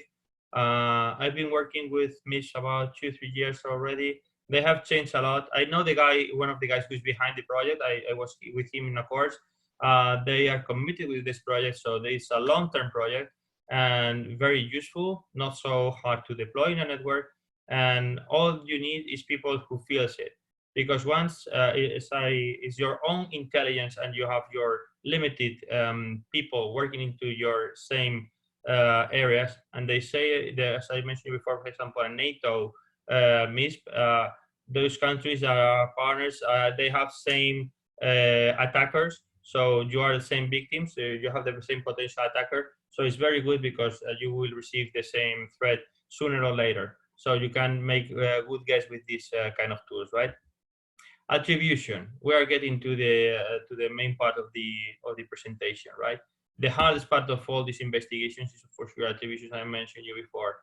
Tradecraft, how they behave, how with the infrastructure they use, what malware are they using, what's the intention of the attack, and what external IOCs you can get. You can buy them. As I mentioned before, there are vendors that give you these attacks, right? How these people behave. If you can have this extra information, it's very good. I have some partners that they used Telegram to share information. Yeah, we are in a Telegram group that have nearly 400 people already, and maybe CISOs from biggest companies in Spain, and people really take into consideration the sharing. Okay, we have received this campaign. Have you seen it into your network? And they give basic IOCs, and it's good for you to, okay, I will check. And you go to your monitoring guys, and you say, oh, they are saying that there are some campaign about taxes paying, or this bank that is sending this kind of email. Try to check that. It's very, very good because it's you know, big companies have all the same, more or less the same attackers. So very, very quick way to share information, even through Telegram. Not, it's harder to work with that, because if you have missed working and you can drink from that, you can easily put IOCs inside. Telegram is location your mobile, so you have to put it by hand again, and send. Writing hashes is a bit complicated, right? You have to send by email or whatever. But it's good to have this information, though it's not so technical or whatever. For me, very important in this slide, attribution is not transitive, okay? Because I know that one malware is used by one attacker. It doesn't mean that it's the only group that can use this attack, right? Though malware 1 and malware 2 are related between them, it's not. It doesn't mean that it's the same guy who is behind the attack, right? I mentioned you before. You can buy malware on the internet. There are developers. There are some village in I think it's Romania that is called Malwareville. There are lots of people working there just for developing malware. They work together. They will learn how to program the same way. They will have the same basis of how to program, because I will talk later that when you program, you develop your own style. But as painters, Spanish famous painter Velázquez, you know, has a school of painters too. So sometimes you say, oh, this picture belongs to Velázquez. But if you make a better guess, oh, it's one of his pupils, it's not his, because the trace how he paints is shorter or larger than real certificate pictures of these guys. The way your brain works makes you that too. You may have Laius as a good teacher. He's one of the best teachers maybe you may find in the whole world, right? But he may teach you his playbook, right? How to make an attack, but you make small differences. So if somebody do something, oh, it's Laius. No, it may be one of the pupils of Laius, because there's some slight differences, right?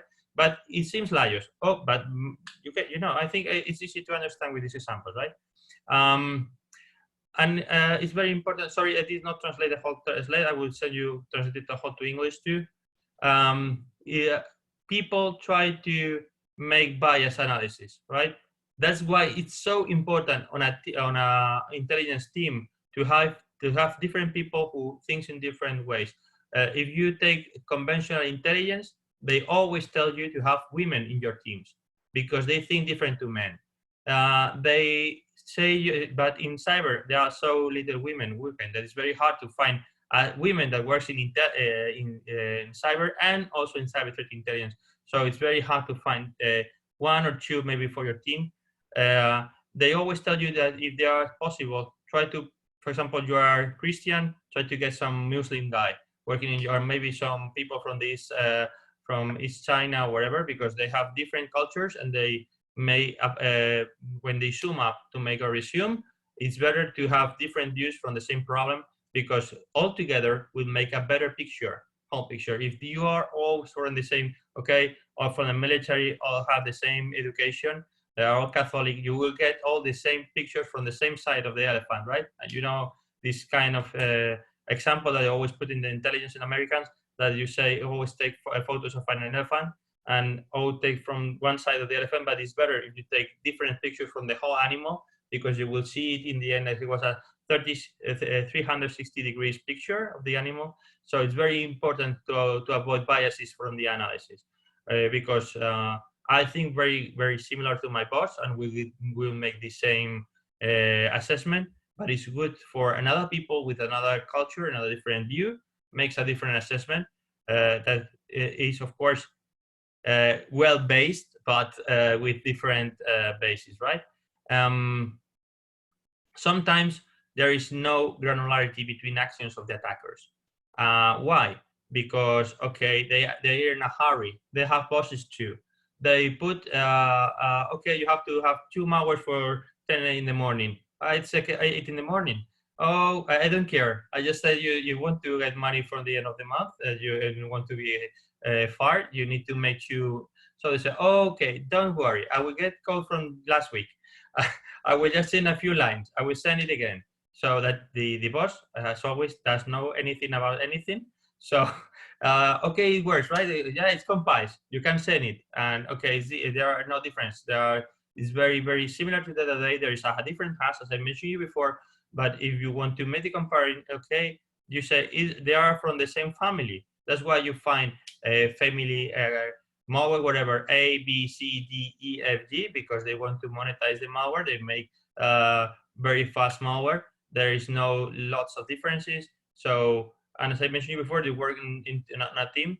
It will be very different, very difficult to find differences between malware developer A and malware developer B if they work from for the same group, but not so hard to find differences if you look for malware developer, for example, for a Chinese guy to a Russian or maybe to an American guy, because they have different cultures. They will work in a completely different way how to program.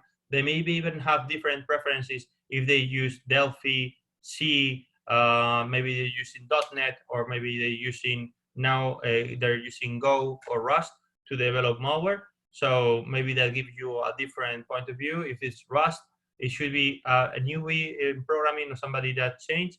But if it's done in .NET or C, maybe it's an old guy that has a lot of background that wants to use old stuff, that he has lots of code. Maybe you find something made in PowerShell, as I mentioned before, to make fileless malware, and you say, oh, this is a new test guy that is working with new technologies, maybe Python, or maybe Visual Basic Scripting, whatever. So you can even find in GitHub lots of code that avoids having granularity because of that, because there are lots of hundreds of thousands of millions of lines working there. I remember one species I found at work, and it was like a Frankenstein. We would call it like it was a Frankenstein malware. It was made in Autoit, and then they used .NET.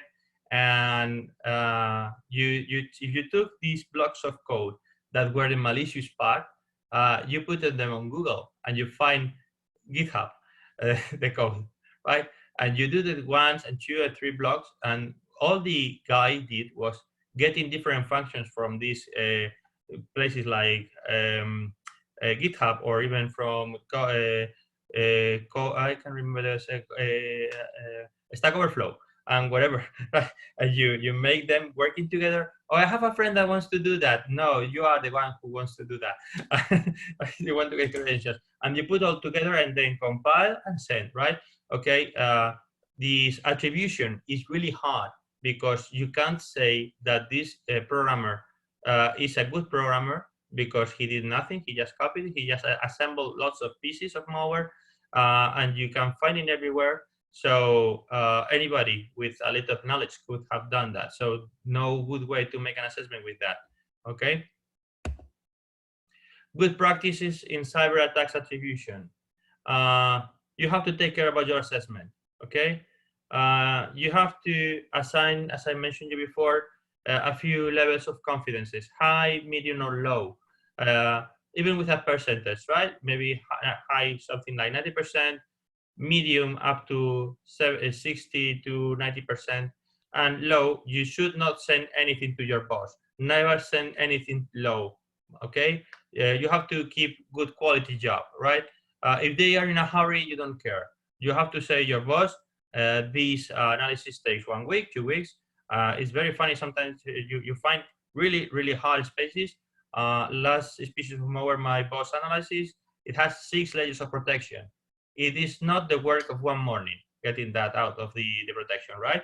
It was very hard to analyze. You have to look to have learned lots of tricks to avoid that protection from the attacker. Of course, that is made by some bad guy, a really bad guy, because nobody loses time to make 6 layers protection for just a ransomware, right?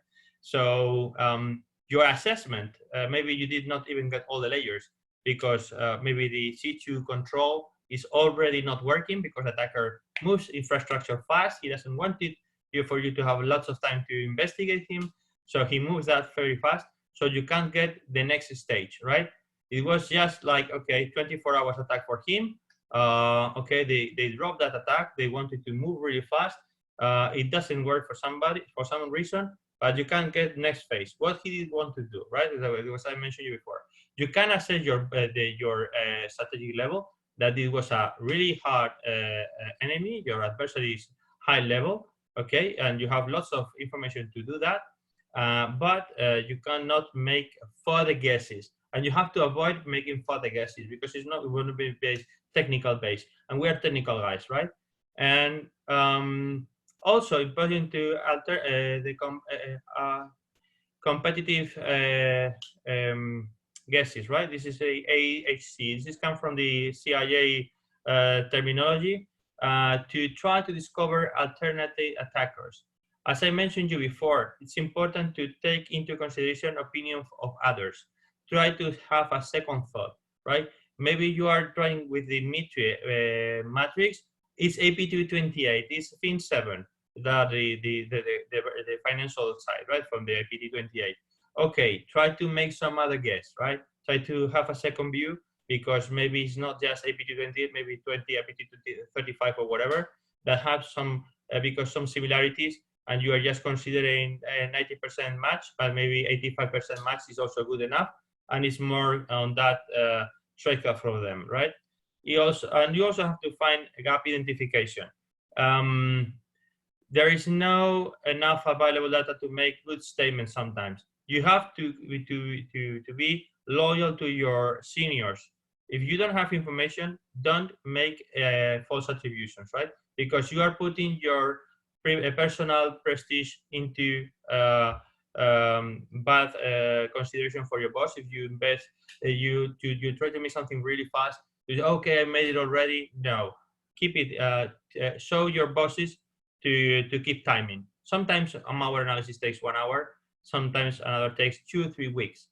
You think these guys from FARI that make a report, they take 1 hour to make this huge analysis when they are from different, okay, maybe take 2-3 weeks. I know guys who work as a malware analyst, and they say they maybe work for 1 month to make that analysis. And you can see just a paper from 2 or 3 pages, or maybe they make these slides for Black Hat, but they work for lots of time, right? Don't think you're not good enough because you don't make that analysis in 1 hour, right? They took lots of time to do that. And they have that time because they work in a malware analysis company. But if you work on a COS, they usually don't give you that because they want the analysis very fast, right? This is a good example of how to make attribution, right? You can see the drawings here. You have sufficient data to make an attribution, and you have some limited, or maybe you don't have anything. And if you check here, we only have one example for NotPetya in this example, that all the columns are fulfilled. You can make this assignment to your boss. You can make this assessment. And even in the China case, that, oh, okay, so there's some limited information about the infrastructure, but I have 90% information about it. It's good enough for sending information, and this may attack. We also have enough information, but the rest, oh, you can make guesses. So you still have to work on it, right?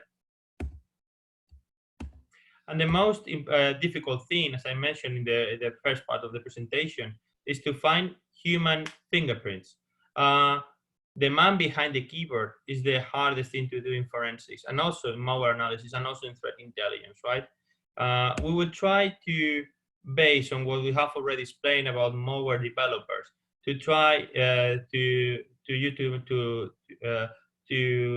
coincidence with me that this is the hardest part of all, right? Malware is usually used as a weapon, okay? But these weapons, he was killed with a gun, of course. Which model of a gun, right? There are lots of guns. Anybody can use a gun, okay? He was killed, okay, he's dead, or he's on the floor, we know that. But who was the one who used the gun? Oh, because of the angle, it's a right-handed guy. Oh, maybe he's a left-handed guy that took the right hand, the gun with the right hand to make you think he was a right-handed guy. So don't even trust Mitre again. Okay, I insist. Don't just use quick factor for attribution. You have your evidences. As I mentioned before, if you are lucky enough, you can make investigation. You have your own evidences. You have time. You have to make valuable threat intelligence, right? Who is behind that? You need people working on OSINT, and you need people human intelligence to try to guess, to make this guess. Israel made a good job with Hamas, right? They knew who was behind the attack and they put an end to them, right? Game over, guy. You're dead tango. If you have some specificity of these guys, because as I mentioned, your last malware, okay, it's 6 layers of, and they have to pay for a crypter. They have this VM protector for the malware. So it's a license. You have to pay for that, so 2,000 euros, something like that, to protect that malware. So it's one guy with lots of money and lots of interest in your network, right? Sometimes they reuse, as I mentioned you before, programmers are lazy guys. Okay, I think they're in a hurry. They have bosses that put, so they reuse code. They will help us to find similarities between code, right? You know, if you come from forensics, you know what's the 5 who, why, what, when, and how, right? The H, right? But the different, the most difficult part is the who. What is easier, and everything like that is very easy, but who is a real different question to answer in these attacks, right? And you have to base on every action leaves a print. You have to not to be overwhelmed by all these things I'm telling you. Is very difficult. It's very difficult. Okay, you have to find these fingerprints. You have to try to get as much information as you can from the attacker, and then try to make your guesses, right? You have to apply the diamond model we talked before. This is already explained. What you need from this malware? You need header metadata. It's very important.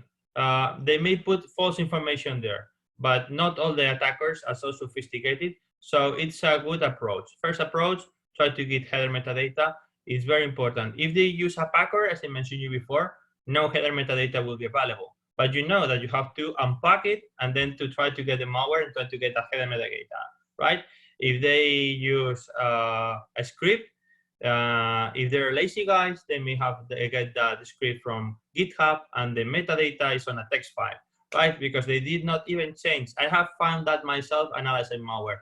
A guy that got that from GitHub and use it as it comes. You go to GitHub and you find it. It's not the GitHub guy who made that. It's somebody who is so lazy or he doesn't know anything about programming. He just changed his IPs and C2 server, and that's all the modification they made. But you know, through metadata, that this was a project from Mimikatz or whatever that they are using, and there's the developer written there, and they just good guys that try to show you things, but they can be used the wrong way, right? Very important if these attackers are sophisticated is anti-forensics, okay?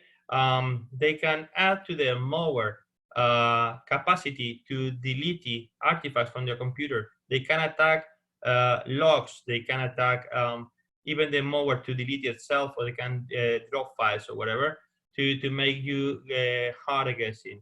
One of the latest malware species I found, it overread the header, so you cannot make dynamic analysis later on. So that's your guess is that this guy knows how to develop malware to make things harder. But you also get the other second, you can have a second view again. If you buy exploit kit, maybe that exploit kit has a checkbox that said delete the header after execution. So maybe it's not, it's just a malware made with this exploit kit that just has this anti-forensic feature, and it's not human made, it's just one of these automatic machines made for malware, right? So you always have to take a second view. Is what I want you to learn, right? Not take first impression, take a second thought, and think this is the only possible thing. You first think in the first time, right? Very important, compilation. Not all the attackers have enough precision to delete every fingerprint they left in the compilations, right? They are builder artifacts. Okay, the PDB path. I have found this myself in lots of malware. You can see the compilation path there. Okay, it's C unit from some guy who is called Livchenko and who lives in Moscow because he has put everything on the license from the malware, right? Okay, you know, okay, he may have his license from Visual Studio deleted, but if you are a bad guy and you say, oh, we'll try to pretend to be that guy and I will put that name on my virtual machine, and I put the compilation time, I think it was in Moscow, but I really live in New York and I want to pretend to be a Russian guy. So I think it's very funny when you read first APTs from reports from FARI, for example, and they say this comes from a Russian guy because it's compiled on normal working hours in Moscow. Okay, we all know programmers work at night, so there's because nobody finished their work at 5 o'clock in the evening, so you keep working to 2, 3 a.m. in the morning. Okay, so there is no valid attribution to working time. Okay, they use Cyrillic. Okay, this is not the only country that use Cyrillic. Okay, I can put a virtual machine that works like if I was in Moscow and if I use Cyrillic keyboard. Just changed it in the last moment because I can do it in my normal computer and then move that to the virtual machine to compile it there, right? So lots of tricks. Don't think that, and also take into consideration things like timestamp. But oh, you can do timestamping attack. So even that value is not valid. Good attackers even modify compilations when in hexadecimal with an X editor. When they finish, they change things using X editor to change things because they don't trust they have made everything. So they go to hexadecimal and they make the changes in hexadecimal value. As I mentioned, headers is the most important information you may find. So if you're lucky and you get project names or whatever, good thing to put first in your report because that thing is very, very clear for a strategy level to them to be very easy to understand. Here I put for the rich header that many people does not even know that. And if you are malware analysis and you know this artifact there and they have not manipulated it because the attacker does not even know, then you have this information that may give you some extra value. You also have these tools, automated tools that give you these reports because they read lots of impasses or whatever and makes you a first guess on how to work with that, right? There is code reuse. I mentioned you before. Lots of people have malware developers. They need to reuse code because they're in a hurry because they don't really know how to do some things and it's easier to copy from other guys. Nobody writes code from scratch. Usually you will go to Stack Overflow or GitHub to find some guess on how to do something. So if you copy functions, then you may find yourself that you're doing too much code reuse. And if you use too much code reuse, malware analysis can be easier because you can put them, okay, they have more or less the same structure. So they may be made by the same person and they miss that this is a family. If they change from scratch again, then your family is over, right? These are the operator's fingerprints that I mentioned you before, humans behind that, but you wouldn't find the name, just the username or whatever they do, right? What you should not do if you are a threat intelligence analyst, you should not just based in malware samples and configuration data. As I mentioned you before, it's very easy to that they have been bought into the black market, and you are just thinking, oh, the same guy. No, maybe the same guy who bought the same guy, right?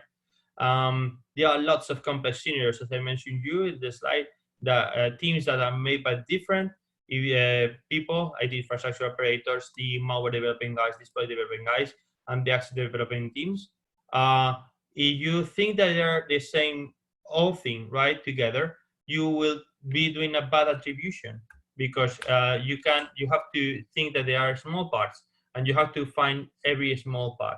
If you just focus on the malware, as I mentioned in the first talk, you will find the developer, not the operator. And the one who has attacked you is not the developer, it's the operator. And it's your enemy, your adversary is the operator. Developer is just a guy who's selling code on the internet, right? And you need to make TDP analysis to track operators and developers, right? Identifying developers will help you for later on campaigns. Operators is your enemy, is the one who you should make effect on, right? There are some technical ways to try to identify malware networks, right? How these guys operate. There is something that is called two-party networks that I think it's very useful to make a guessing, right? I think it's easier if we see the example here, right? That all that text there is a more technical explanation. You may have in your network these three malware samples you have detected, and you can see here that this two-part network, as what we are using, that this sample here, sample 14, shares two C2 control servers, right? And one of them is also used for one of the samples that you find on the network. And there is a third sample that shares one of the C2 with sample 2. It's very easy to see that. You can see that the IT infrastructure is shared. There is a IT operator that is selling his services to different malware developers. Maybe the first guess is that, right? But okay, we are McAfee or Farai or one of these malware developers, anti-malware companies, and you have hundreds and thousands of malware that you receive from your clients, and it allows you with big data to make this representation. You can see that if they're a group, they belong to the same campaign, right? There will be species that have no relation to each other, right? But if you can see the relationship, you can say, oh, this is more or less, they are trying to do the same thing. And this is the most important thing you can do, right? To make these guesses, right? They are from the same family, they have from the same guy, they look for more or less the same objectives, right? This is the grouping I want you to think that is possible, how to make attributions because of that. Shared code analysis allows you doing these guesses, right? Jacquard index is one of the technical ways of analyzing this information. You can have this example here. I think it's easier to use n-grams to make this approach. Okay, so if we have sample malware A here, and we have lots of balls here, each ball it's an IOC, a different IOC from the sample, right? And we have a coincidence with sample B, right, which is here. This has its own IOCs, and if there is a small coincidence, there should be maybe not from the same developer, not from the same campaign. So, but if the coincidence is very big, as I mentioned you before, they just change 1, 2 things, maybe from the same campaign, maybe from the same guy. So you can make attribution in the saying, okay, they're from the same campaign. So you can group them, okay, or they belong to the same guy, right? But there's about 90% something like that you should be trustful to make that assessment, right? For they're from the same guy. But allows you to make these beautiful graphs, right? So when you have, as I mentioned you before, 100, 200 species, and you can make this kind of drawings. You can do that with just 2, 3, 4, 5. It wouldn't be reliable, this system. But when you have a big number and you're like a malware company or you're working a really big network like a bank, then you can make these guesses with, for example, let's say a fortnight, something like that. Maybe you're receiving such a lot of species that allows you to make this cyber threat intelligence assessment to say which are part of a campaign, right? There are similarity functions that allow you to do that using normalized values. You need to make some empirical testing that this approach you're using really works. And the Jacquard index, as I mentioned, they are the ones that made you help to the approach, mathematical approach to make those drawings, right? And here, using Jacquard index, you can see no common things between two samples. So there is no easy attribution. There is no attribution. You will say that it's not from the same guy or it's made by different campaigns.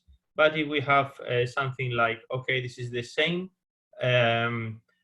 species, no, it's not, because we are not using, for example, as an IOC the hash, but we were using imp hash and maybe use SSD hash, then maybe better IOCs to make these coincidence happen. So you have to be very clever which IOCs you use to avoid false attribution. Again, right? You should be very clever to make these kind of drawings, to make a good one, but also not to use things that are like, okay, they use a change like introduce your name, okay, that maybe in every program or data dictionary, but things like C2s or mutexes are very good IOCs, and they would not be a coincidence if it's not really from the same guy or from the same malware developer or reusing code, right? So you have to make a hard attribution, and you need to make numbers, but it's a way to do that, and it's application of mathematical concept, right? So I think we have finished the presentation. Obrigado pela atenção. You have made it. Is still somebody who is not asleep already, and I will allow questions, and if there is some question, and Sure. And first of all, thank you so much, buddy. It is a lot of information. So, I mean, the presentation is really nice. We have a lot of things to study, you know, a little deep. And it is really nice in terms of we have a lot of things to look after, CTI, you know, and M3 and everything. So I believe in terms of attribution, as you can see for the presentation, it's not an easy task, right? And one of the questions here, I believe, is what is the worst consequence when you made a wrong attribution in terms of defense perspective? What do you think? I mean, what is the worst consequence? Analyst reputation. Because if you work in forensics and you work in malware analysis and you make assessment, you know that best thing you can do is protect your reputation.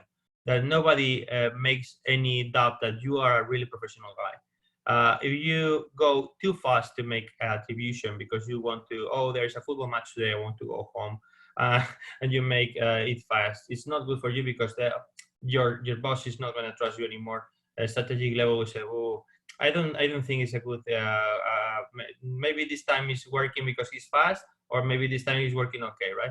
So first thing is your reputation. Then you think it for the company you work for, of course, making bad attribution. For example, as I mentioned you before, if you are with one of these onion malware that it has lots of layers working on downside, and you just take IOCs that you see in the first layer that just a trap, and you send them to the IT guys that work.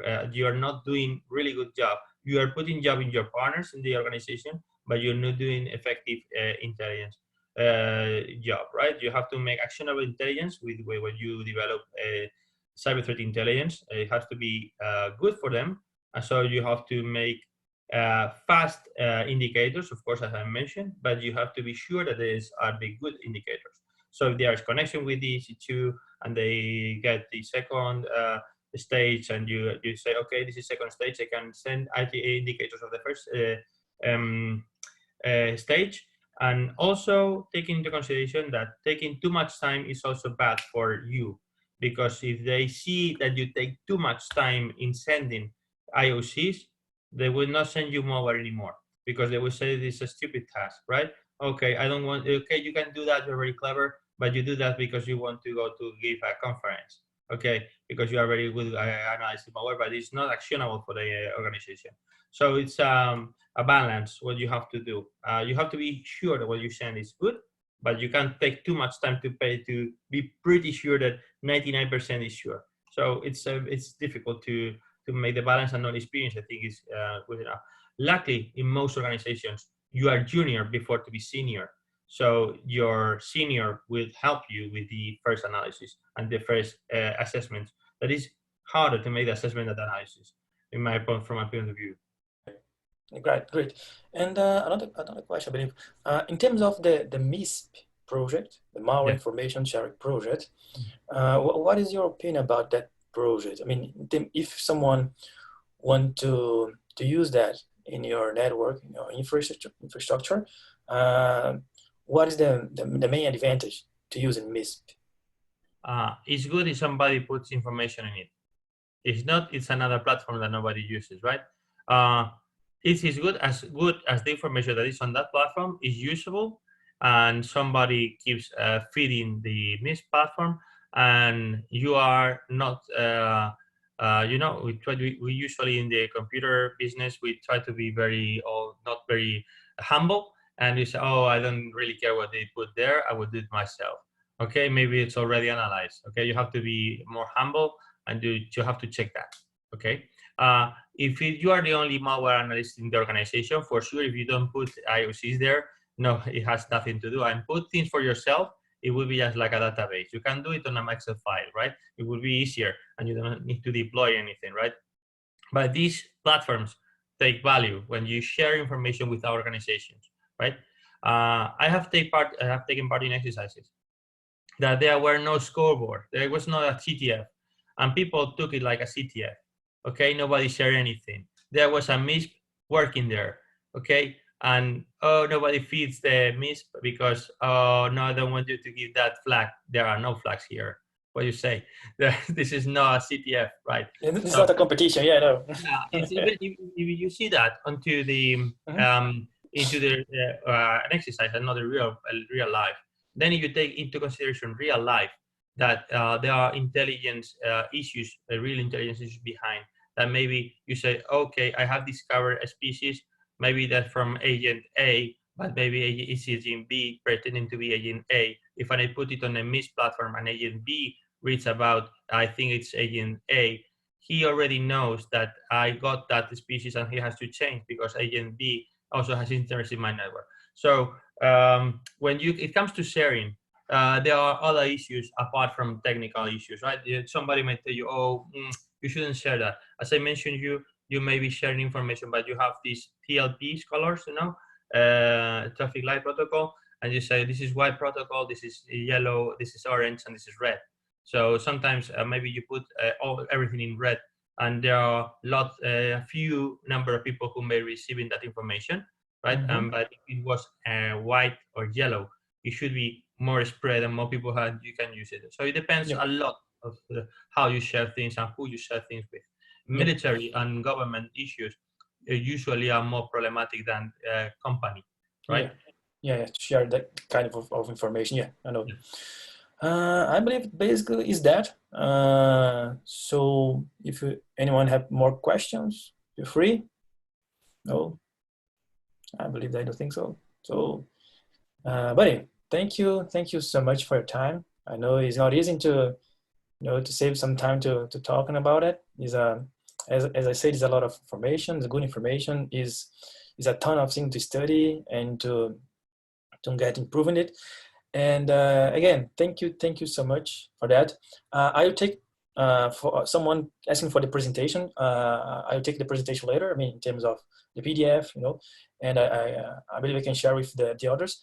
The presentation, it is recorded and will be available in YouTube soon. And basically, it is that. Thank you so much, and I hope to see you soon. And just praying for the better situation in the world. Everybody in home, stay home.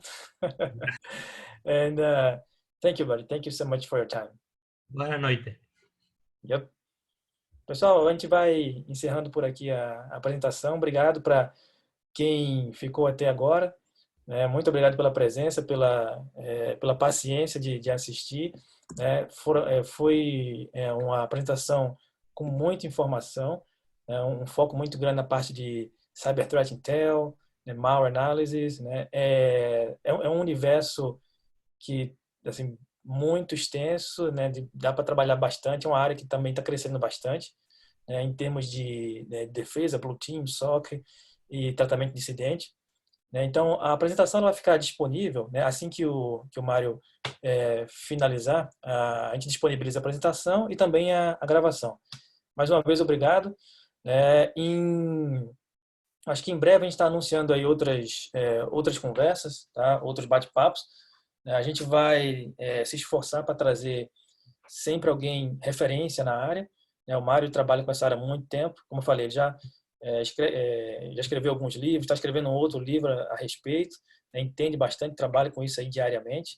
E a ideia nossa aqui é manter esse bate-papo, essas conversas com especialistas da área. Acredito que a gente deve ter um próximo webinar, em breve, semana que vem ou na outra, e estou conversando aqui com um cara, né, que é um cara que manja muito da parte de Linux Exploitation, né, e a gente deve ter em breve aí uma conversa bem técnica, né, falando sobre técnicas modernas de exploração de heap de Linux, né, Modern Heap Exploitation. Então, talvez semana que vem ou na outra a gente deve estar fechando isso aí. Mas, pessoal, mais uma vez, obrigado por todo mundo. Tá? Espero revê-los em breve.